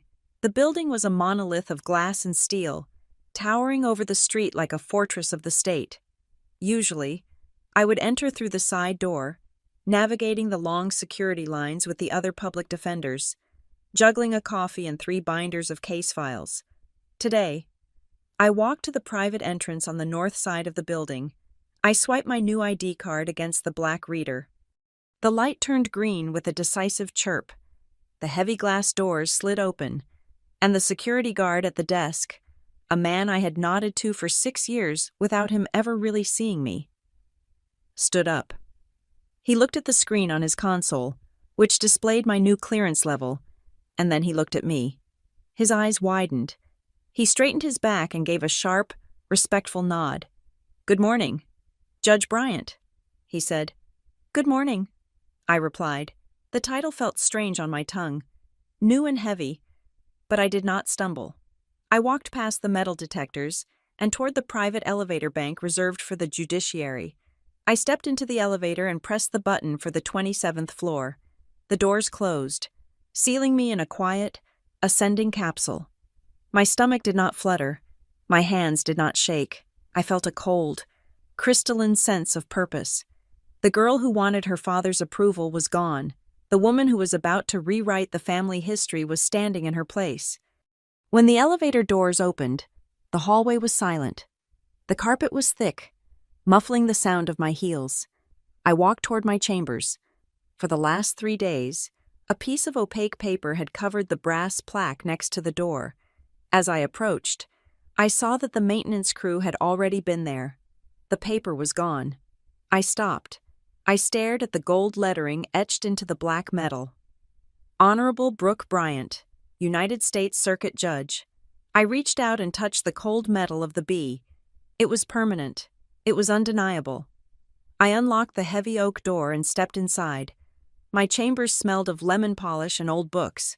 My clerk, a brilliant young woman named Sarah, who I had hired 48 hours ago, had already set up the coffee. "Good morning, Judge," she said, standing up from her desk. "The files for the morning administrative conference are ready. And the Chief Judge asked me to remind you that the orientation for the new district judge is at 9 o'clock sharp in the conference room." I smiled. I knew the schedule. I had memorized it. "Thank you, Sarah," I said. I walked into my private office and closed the door. Hanging on the hook behind the door was my robe. It was not a costume. It was not a prop. It was the uniform of the third branch of government. I took off my blazer and slipped my arms into the heavy black silk. I zipped it up. The fabric fell around me, erasing the lines of my body, erasing the fashion choices my sister would have critiqued, erasing the public defender persona my father despised. I looked in the mirror. I did not look like a disappointment. I looked like the law. At 8:45, I walked down the hall to the Chief Judge's conference room. Chief Judge Vance was already there, sitting at the head of the long table. He was a man of few words, with white hair and a face carved from granite. "Welcome, Brooke," he said, gesturing to the empty chair to his right. "You are right on time." I sat down. We spent 15 minutes reviewing the case distribution for the upcoming term.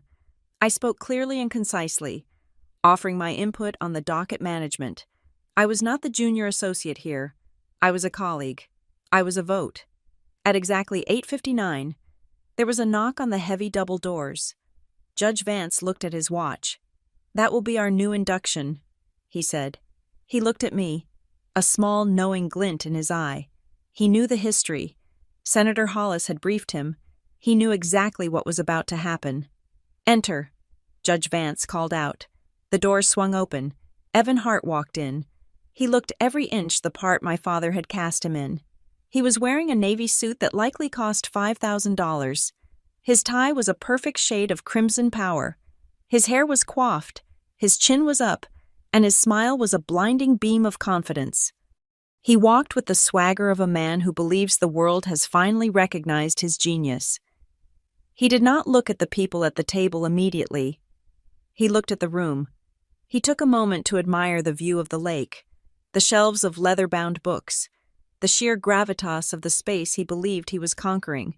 "Good morning, Judge Vance," Evan said, his voice booming with practiced baritone resonance. "It is an honor to be here. I am ready to get to work." He walked toward the table, his hand extended, ready to be welcomed into the club. He saw Judge Vance. He saw the 2 other senior judges sitting on the left, and then, his eyes moved to the right. He saw me. For 1 second, his brain refused to process the visual data.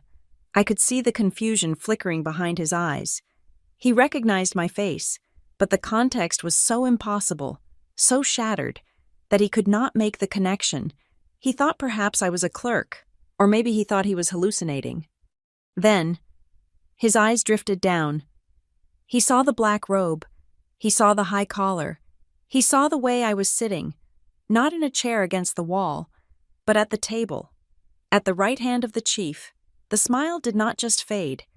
It fell off his face like a piece of wet plaster.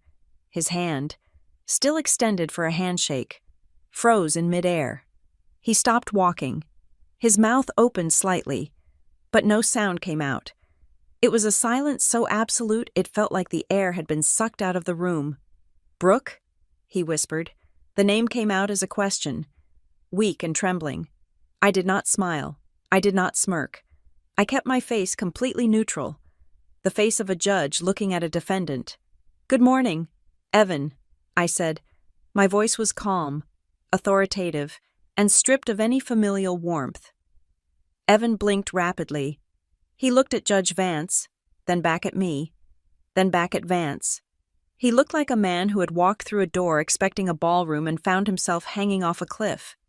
Judge Vance leaned forward, clasping his hands on the table. "Mr. Hart," he said, his voice dry and sharp. "I believe you know Judge Bryant?" Evan stammered. Yes, she is my fiancé's sister, but..." Judge Vance cut him off. "Judge Bryant was confirmed by the Senate on Friday evening and sworn in this morning to the United States Court of Appeals for the 7th Circuit." The words hit Evan like physical blows. "Confirmed. Senate, Circuit, Circuit."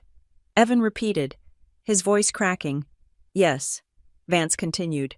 "As you know, the Circuit Court reviews the decisions of the District Court. Judge Bryant will be one of the appellate judges responsible for reviewing your rulings, should they be appealed. She is your superior in the federal hierarchy." Evan turned pale. It wasn't a figure of speech. The blood actually drained from his face, leaving his skin the color of old parchment. He looked at me again, but this time, the arrogance was gone. In its place was pure, unadulterated terror. He had spent years patronizing me. He had spent years telling my family that I was a speed bump in the legal system. He had agreed with my father that I should be hidden away, and now he realized that every single order he signed, every sentence he handed down, every legal opinion he wrote, could eventually land on my desk.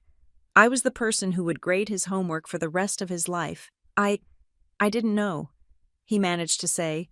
"Nobody knew. That was by design." I said. I picked up a file from the table, the schedule for his orientation, and slid it across the mahogany surface toward him. It stopped right at the edge, waiting for him to pick it up. "Take a seat. Judge Hart, we have a lot of procedures to review." Evan pulled out a chair. His legs seemed unsteady. He sat down heavily, looking like he might vomit. At that exact moment, the vibration began. It started as a low hum in Evan's pocket. Then it became a persistent buzzing. Then, a second later, the tablet sitting in front of Judge Vance lit up with a notification. The White House press office had just released the official statement. "President announces confirmation of new federal judges for the 7th Circuit and Northern District of Illinois." The news was out. The embargo was lifted. Evan's phone was vibrating so hard it was audible against the wood of the chair. He reached into his pocket, his hand shaking, and pulled it out. He glanced at the screen. It is the news," he said. "Everyone is texting." I looked at him. I could see the notifications cascading down his lock screen, texts from his friends, texts from colleagues, and, inevitably, texts from my family. I checked the time. It was 9:05 in the morning. I did not need to be in the room with my father to know exactly what was happening. I could see it with cinematic clarity, as if I were directing the scene myself. 3 miles away, in the gleaming glass tower of Northbridge Therapeutics, Douglas Bryant was sitting in his corner office. He was likely nursing a coffee, feeling good about the night before. He was probably accepting congratulations from his secretary or a junior executive who had popped in to say how wonderful the party was. "Great party, Doug," they would say. "Your son-in-law is a real catch." My father would be smiling. He would be nodding. He would be thinking about how perfectly he had managed the image of his family. He had successfully hidden the public defender daughter. He had successfully launched the judge son-in-law. Then, his computer would ping, or his phone would ring, or perhaps he would have CNBC playing silently on the flat screen in the corner of his office, and the breaking news chyron would scroll across the bottom. Local legal shakeup. Brooke Bryant, appointed to federal appeals court, youngest judge in circuit history. I imagined the coffee cup pausing halfway to his lips. I imagined him squinting at the screen, thinking it was a mistake, thinking it was a different Brooke Bryant. Then he would see the photo, the official judicial portrait I had taken 3 days ago, which accompanied the press release. Me, in the black robe. Me, looking stern and powerful. Me, with the seal of the United States behind my head. He would read the headline again, Appeals Court. He would do the mental math. He knew the system. He was a corporate executive. He understood hierarchies. He would realize instantly that the daughter he had uninvited from his party outranked the son-in-law he had thrown the party for. He would realize that while he was worried about me embarrassing him with my low-class job, I had been sitting on a secret that made his own career look small. Back in the conference room, Evan looked up from his phone. His eyes were wide, panicked. "My father is calling," he said. "He sounds frantic. He just sent a text in all caps. Let it go to voicemail." Judge Vance said calmly, "We are in a meeting." Evan silenced the phone, but his hand was trembling. He looked at me across the table. There was no more condensation in his gaze. There was only fear. He was realizing that the family dynamic had not just shifted, it had inverted. I leaned back in my chair, the black silk of my robe rustling softly. "Shall we begin?" I asked. I did not wait for an answer. I opened the folder in front of me. I was ready to work. The party was over. The hangover was just beginning. By 10 o'clock that morning, my phone had ceased to be a communication device and had transformed into a vibrating brick of pure panic. I had left the orientation meeting with the chief judge and retreated to the sanctuary of my chambers, closing the heavy oak door against the world. But the digital world has no doors. I sat at my desk, watching the screen light up. The names flashing across it were a roster of the people who had marginalized me for years. Suddenly, everyone wanted to talk to Brooke, not because they missed me, and certainly not because they wanted to apologize. They wanted to talk because the narrative had spun out of their control, and they were scrambling to grab the steering wheel. Savannah was leading the charge. She had called 6 times in 12 minutes. When I finally decided to answer, I did not put the phone to my ear. I put it on speaker and set it on the desk, returning to my review of the morning's docket. "Brooke!" Her voice was shrill, piercing the quiet dignity of my office. It wasn't a greeting. It was a detonation. "Are you kidding me? Are you actually kidding me right now?" "Good morning, Savannah," I said, turning a page of the brief I was reading. "I assume you heard the news." "Heard the news?" she shrieked. "It is on CNN. Brooke, it is on the homepage of the Chicago Tribune. Local public defender appointed to circuit court. Why didn't you tell me? Why did you let me look like an idiot?" "I didn't make you look like anything," I said calmly. "I was under a strict confidentiality order from the Senate Judiciary Committee. It is standard procedure for this kind of appointment to prevent lobbying interference." "Don't give me that legal mumbo-jumbo," she snapped. "You did this on purpose. You knew. You knew last night when Dad called you. You knew when I posted that picture. You let us sit there and celebrate Evan while you were holding this nuclear bomb." "I was holding a job offer. Savannah," I corrected her. "And if I recall, I was specifically asked not to attend the party. I honored your request. I stayed home." "You staged this," she accused, her voice trembling with a mix of rage and humiliation. "You timed it to ruin Evan's week. This was supposed to be our moment. We are the it couple. And now everyone is texting me asking about you.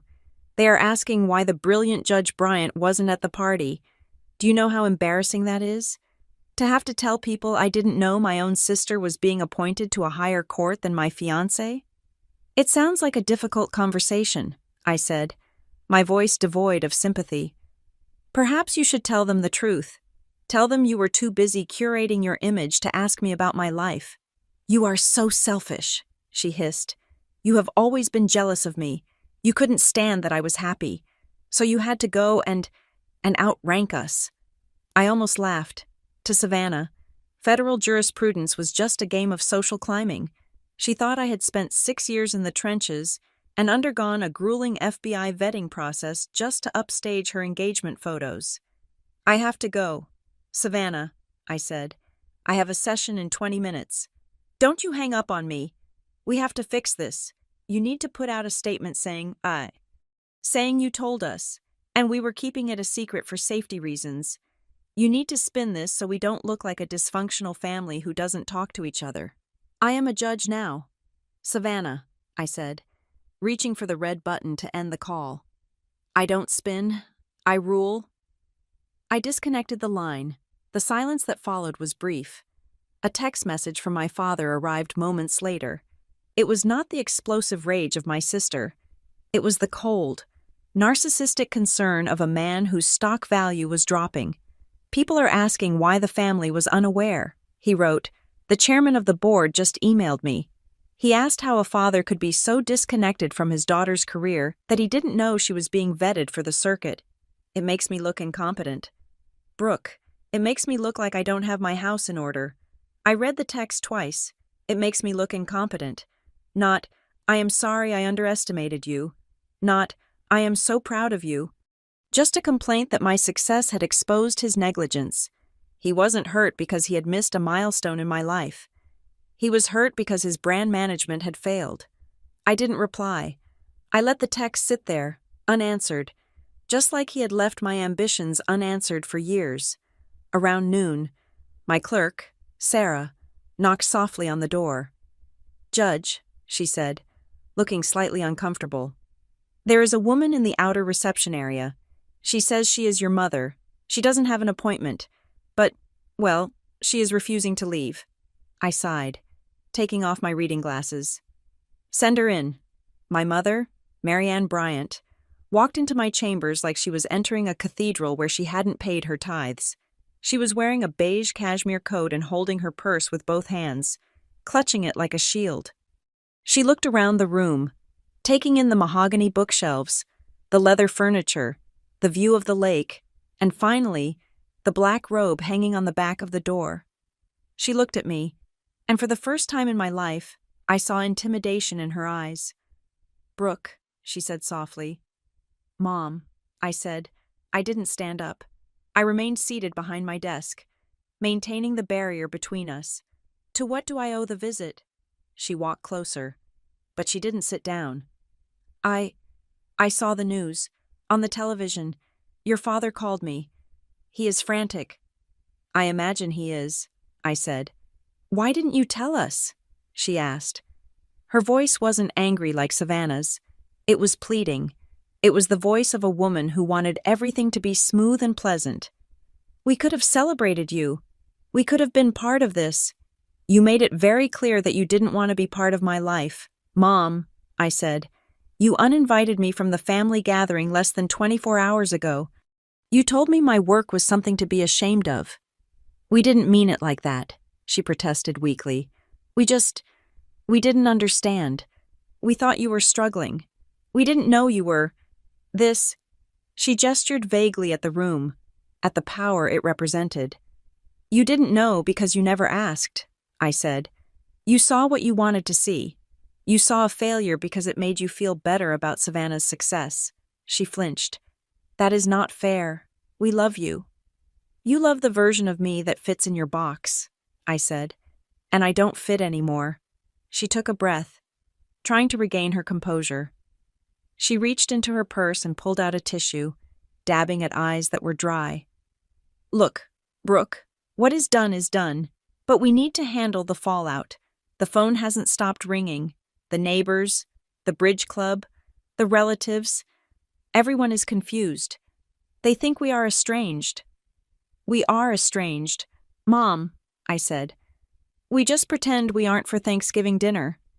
"We can't let people think that," she said. her voice gaining a bit of desperation. "It looks terrible. You need to come to dinner tonight. We will take a picture. We will post it. We will show everyone that the Bryants are united, that we are proud of both our judges." I looked at her. She wasn't here to understand why I had kept a secret of this magnitude. She wasn't here to apologize for the years of subtle neglect. She was here to get the PR photo. She was here to fix the look. "Is that what you want?" I asked quietly. "You want a photo op? You want me to come over and smile so you can tell your friends that you were in on it the whole time?" "I want us to be a family," she said. "Then be a mother," I said. "Ask me how I got here. Ask me about the work. Ask me about the cases I won to get this nomination. Don't ask me to save face for Dad." She stared at me, her mouth slightly open. She didn't know the answer. She didn't know how to ask those questions because she had never cared about the answers before. "I can't come to dinner," I said, looking back at my computer. "I have a lot of work. The Seventh Circuit doesn't take breaks for photo ops." "Brooke, please," she said. "Goodbye, Mom," I said. She stood there for another moment, waiting for me to crack, waiting for the daughter who used to beg for scraps of affection to resurface. But that daughter wasn't there. Finally, she turned and walked out, her heels clicking on the hardwood floor, a sound of retreat. By 2:00, the press inquiries were piling up. My clerk brought me a stack of slips, the Chicago Tribune, the New York Times, Legal Times. They all wanted the human interest story. They wanted the tale of two sisters. They wanted the drama. I drafted a short statement and handed it to Sarah. "Release this," I said. "No interviews." The statement was 3 sentences long. "I am honored to serve the people of the Seventh Circuit. My focus is entirely on upholding the Constitution and the fair administration of justice. I look forward to working with my colleagues on the bench." No mention of my family, no mention of Evan, no mention of the historic nature of the day. It was boring. It was professional. It was a wet blanket thrown over the fire Savannah was trying to stoke. But the real aftershock didn't come from my mother or the press. It came from Evan. At 4:30, my private line rang. Only a handful of people had the number. "Judge Bryant," I answered. "Brooke." Evan's voice came through. It was hushed, shaky. He sounded like he was hiding in a bathroom stall. "Do you have a minute? Off the record?" "I am a judge now, Evan," I said. "There is no off the record if it concerns a case." It is hypothetical," he said. "Please, I don't know who else to ask. I can't ask your father. I certainly can't ask Savannah." "Go ahead," I said, leaning back in my chair.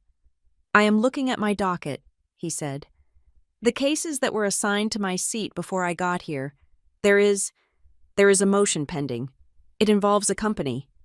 "Northbridge Therapeutics," I said. I didn't frame it as a question. There was a long silence on the other end. "You know about it?"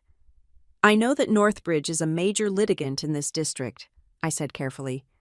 "And I know that they have a pending appeal on a sealing order that has landed in the circuit, but you have the underlying case in the district court." "Yes," Evan whispered.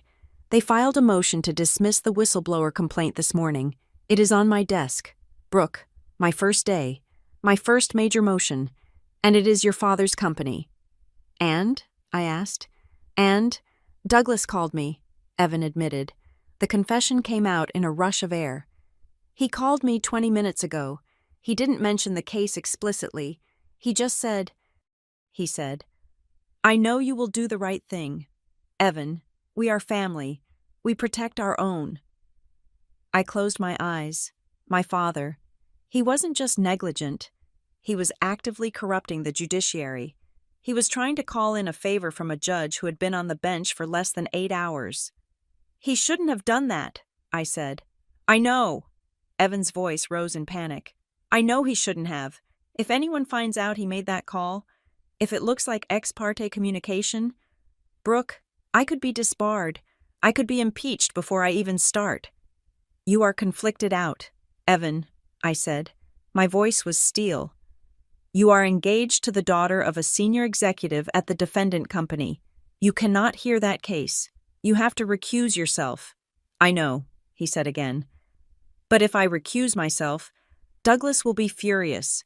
He thinks having me on the bench is his insurance policy. That is why he wanted this so badly. That is why he pushed for the nomination.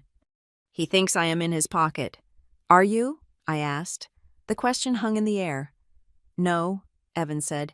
It was weak, but it was there. No, I wanted to be a judge because I want to serve. I didn't do this to be his fixer. Then prove it, I said. File the recusal order. Do it today.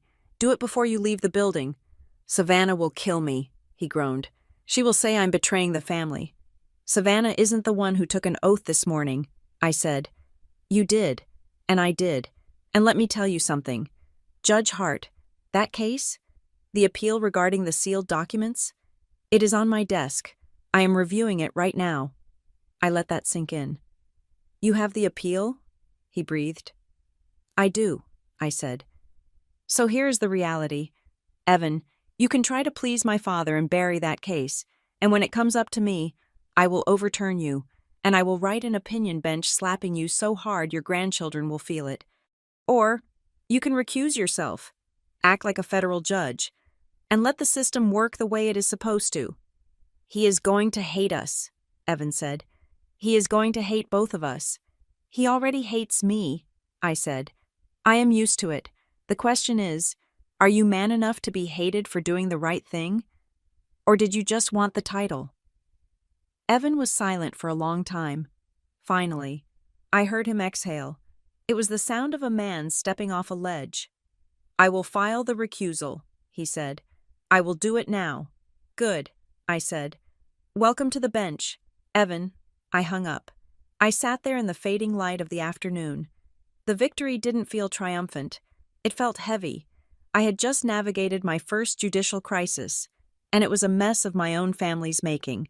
I checked my social media feed one last time before leaving. Savannah had posted again. It was a vague, passive-aggressive quote card. Some people will do anything for attention, even if it means hurting the people who love them most. The comments were a mix of confusion and support from her sycophantic friends. She was doubling down. She was painting herself as the victim of my ambition. She was willing to burn our relationship to the ground just to keep a few scraps of sympathy. I put the computer to sleep. The family image was shattered. The perfect facade my father had built was cracking under the weight of reality. Savannah was spiraling, Evan was terrified, and Douglas was realizing that his tools of control were useless against lifetime tenure. But as I packed my bag to leave, I knew the real storm hadn't hit yet. The personal drama was just the prelude. The text messages and the angry calls were just noise. The real weapon was the file sitting in my encrypted drive. Northbridge Therapeutics versus Jane Doe. My father thought his problem was that people were asking why he didn't know I was a judge. He was about to find out that his problem was much, much bigger. He was about to find out that the daughter he tried to hide was the only person standing between his secrets and the world, and I wasn't in the mood to keep secrets anymore. I walked out of my chambers, locking the door behind me. I walked to the elevator, alone. I didn't need a party. I didn't need a toast. I had work to do. The emergency motion regarding Northbridge Therapeutics versus Jane Doe was scheduled for a hearing on Thursday morning. The corporation had filed an urgent request to stay the district court's unsealing order, arguing that releasing the internal documents would cause irreparable harm to their competitive advantage. They were using the oldest shield in the corporate legal playbook. They claimed the data regarding the heart medication's side effects constituted a trade secret. I sat in my chambers, reading the brief. It was a glossy, expensive piece of fiction written by a partner at one of the biggest firms in Chicago. It was designed to intimidate. It used words like proprietary algorithms and market volatility, but I looked at the exhibits. I saw the emails where executives discussed hiding patient deaths to protect the stock price. That was not a trade secret. That was a conspiracy. 30 minutes before the hearing, I left my chambers to walk to the robbing room. The hallway was quiet, lined with the stern portraits of my predecessors. I turned the corner and stopped. Douglas Bryant was standing near the security checkpoint that separated the public area from the judicial corridors. He was wearing his best charcoal suit, the one he saved for board meetings and weddings. He looked impeccable. He looked authoritative, but when he saw me, his posture shifted. He didn't look like the vice president of operations. He looked like a man who had lost his keys. "Brooke," he said. He stepped forward, but the U.S. Marshal standing next to me took a step to intercept him. I raised my hand to signal the marshal it was okay. "Hello, Dad," I said. I did not invite him into my chambers. We stood in the hallway, under the fluorescent lights. I wanted to see you before you went in," he said. He glanced at the marshal, then lowered his voice. "Look, I know things have been tense. The party, the misunderstanding. I am sorry about how that played out. Really, I am." "Thank you," I said. "But I have a hearing in 20 minutes. "I know," he said. He licked his lips nervously. "That is actually why I'm here. This Northbridge case. I know you are on the panel. I just wanted to remind you. These are complex issues. Commercial litigation is messy. Sometimes, what looks like a smoking gun is just standard industry practice." I stared at him. He wasn't apologizing. He was lobbying. He was trying to exert the same soft pressure he had used on me my entire life. He was implying that I didn't understand the real world of business, and that I should defer to the experts. "Are you asking me to overlook evidence of fraud because it is standard practice?" I asked. No, of course not," he said quickly. "I am just saying, be careful. The company has a lot of enemies. People want to tear us down. I wouldn't want you to get caught in the middle of a witch hunt. It could damage your reputation just as you are starting. You don't want to be known as the crusader judge who destroys local businesses." I looked at this man. For 32 years, I had thought he wanted me to be successful. I thought he pushed me because he wanted me to be great. "You know what I realized, Dad?" I asked. He blinked. "What?" "You never wanted me to be smart," I said. My voice was quiet, but it echoed in the stone hallway. "You wanted me to be obedient. You don't care if I'm a good judge. You care if I am a convenient daughter." He froze. His mouth opened slightly, but no words came out. The truth of the statement hung between us, heavy and undeniable. He couldn't refute it because we both knew, in that moment, that it was the absolute reality of our relationship. "I have to go," I said. "I have a job to do." I turned and walked away. I didn't look back. I entered the courtroom through the judge's entrance behind the bench. The bailiff's voice rang out, cutting through the murmur of the crowd. "All rise." The entire room stood up. The lawyers, the clerks, the spectators, and in the second row, wearing a cream-colored coat and looking pale, was Savannah. She stood up. She had to stand up. For the first time in her life, my sister was not looking down at me. She was looking up. She was looking at the raised dais where I took my seat in the center chair. I adjusted my black robe. I looked out over the gallery. Savannah's eyes met mine. There was no mockery in them today. There was no condescension. There was only shock. She was seeing the reality I had hidden from her. She was seeing the deference the world paid to me. She was seeing that her social power was a currency that had no value in this room. I looked at the counsel table. The lawyers for Northbridge were arranged like an army, 5 of them in matching suits, but there was an empty chair at the plaintiff's table, and there was a buzz moving through the room. Before the arguments began, the court clerk handed me a frantic note. I read it and nodded. Just that morning, a motion had been filed in the lower court. Evan Hart, Judge Evan Hart, had formally recused himself from the underlying Northbridge lawsuit. His filing was brutal in its clarity. He cited a familial conflict of interest and stated that to preserve the integrity of the judiciary, he would have no part in the case involving his future father-in-law's employer. Savannah must have heard the news right before she walked in. I could see it in the way she sat, rigid and alone. Her power couple narrative had just collapsed. Evan had chosen his oath over her father's protection. He had stripped away the family's insurance policy. "We are here on the matter of Northbridge Therapeutics versus Jane Doe," I said. My voice was amplified by the microphone, filling the cavernous room. Counsel for the appellant, you may proceed. The lead lawyer for Northbridge stood up. He was a man who charged $1,000 an hour to make problems go away. Your Honors, he began, buttoning his jacket. This appeal represents a critical threat to intellectual property rights. The lower court erred in unsealing documents that contain highly sensitive trade secrets regarding our proprietary chemical formulations. If released, this data would allow competitors to reverse engineer our product, causing millions of dollars in damage. He spoke for 10 minutes. He was smooth. He was convincing.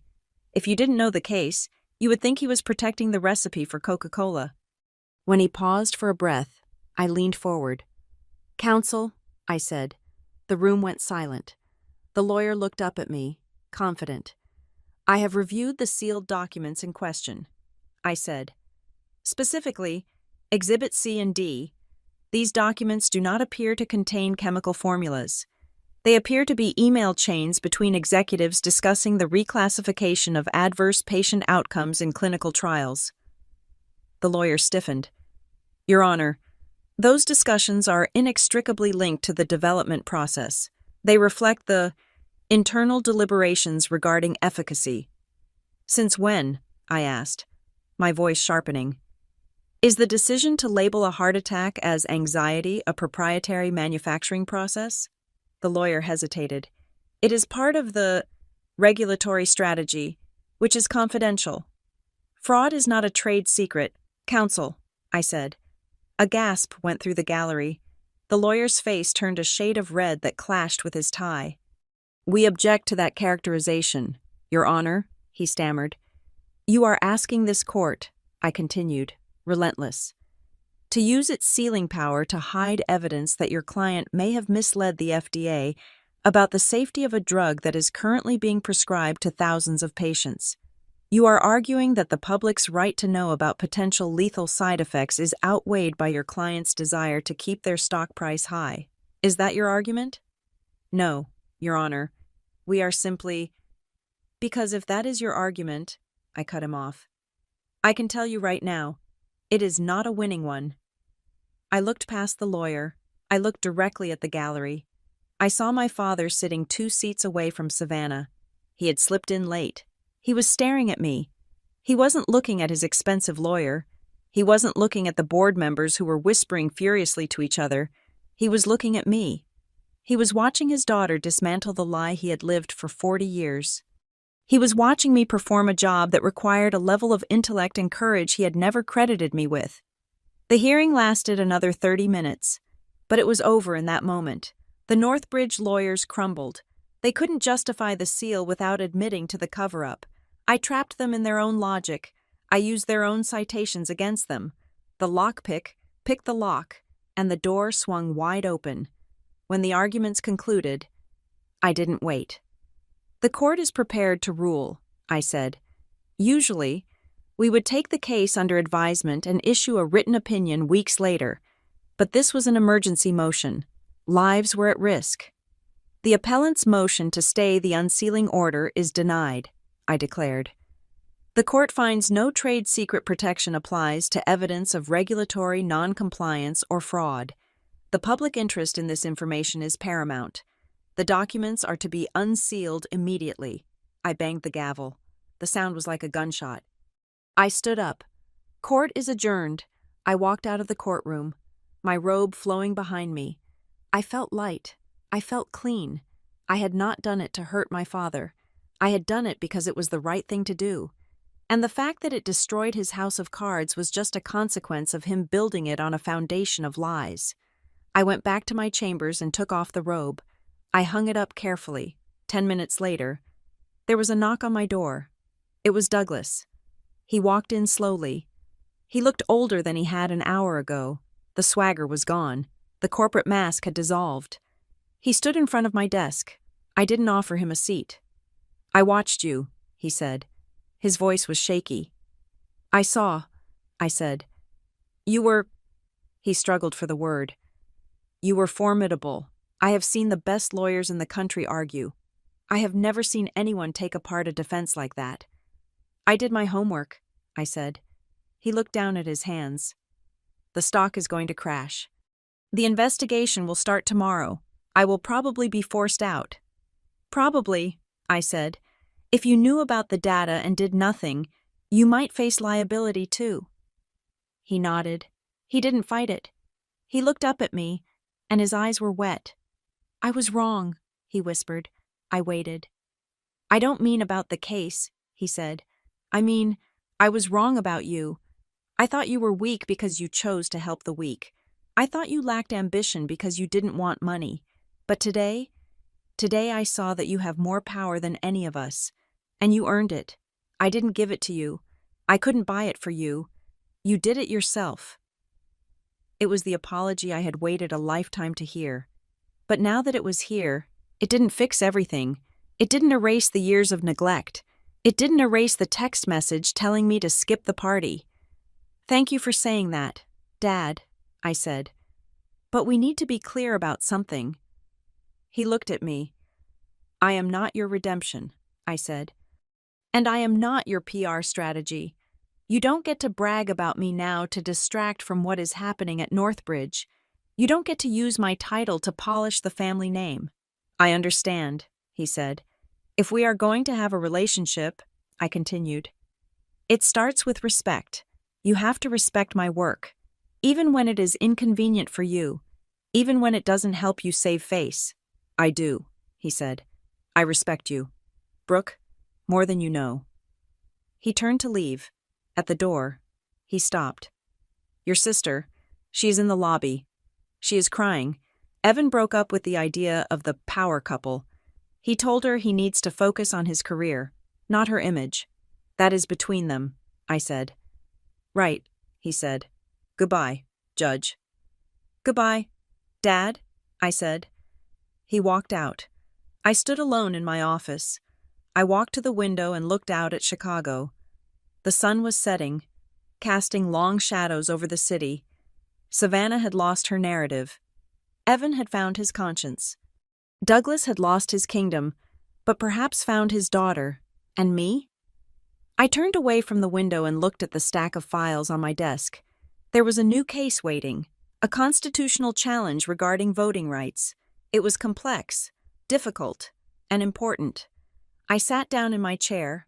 I picked up a pen. I didn't need a party. I didn't need a champagne toast. I didn't need them to tell me I was important. I knew who I was. I was the Honorable Brooke Bryant, and court was in session. Thank you so much for listening to this story. I would love to know where you are tuning in from today. Are you listening while driving to work, cooking dinner, or maybe relaxing before bed? Let me know in the comments below. And please subscribe to Helena Revenge Stories, like the video, and hit that hype button so we can share these stories with even more people.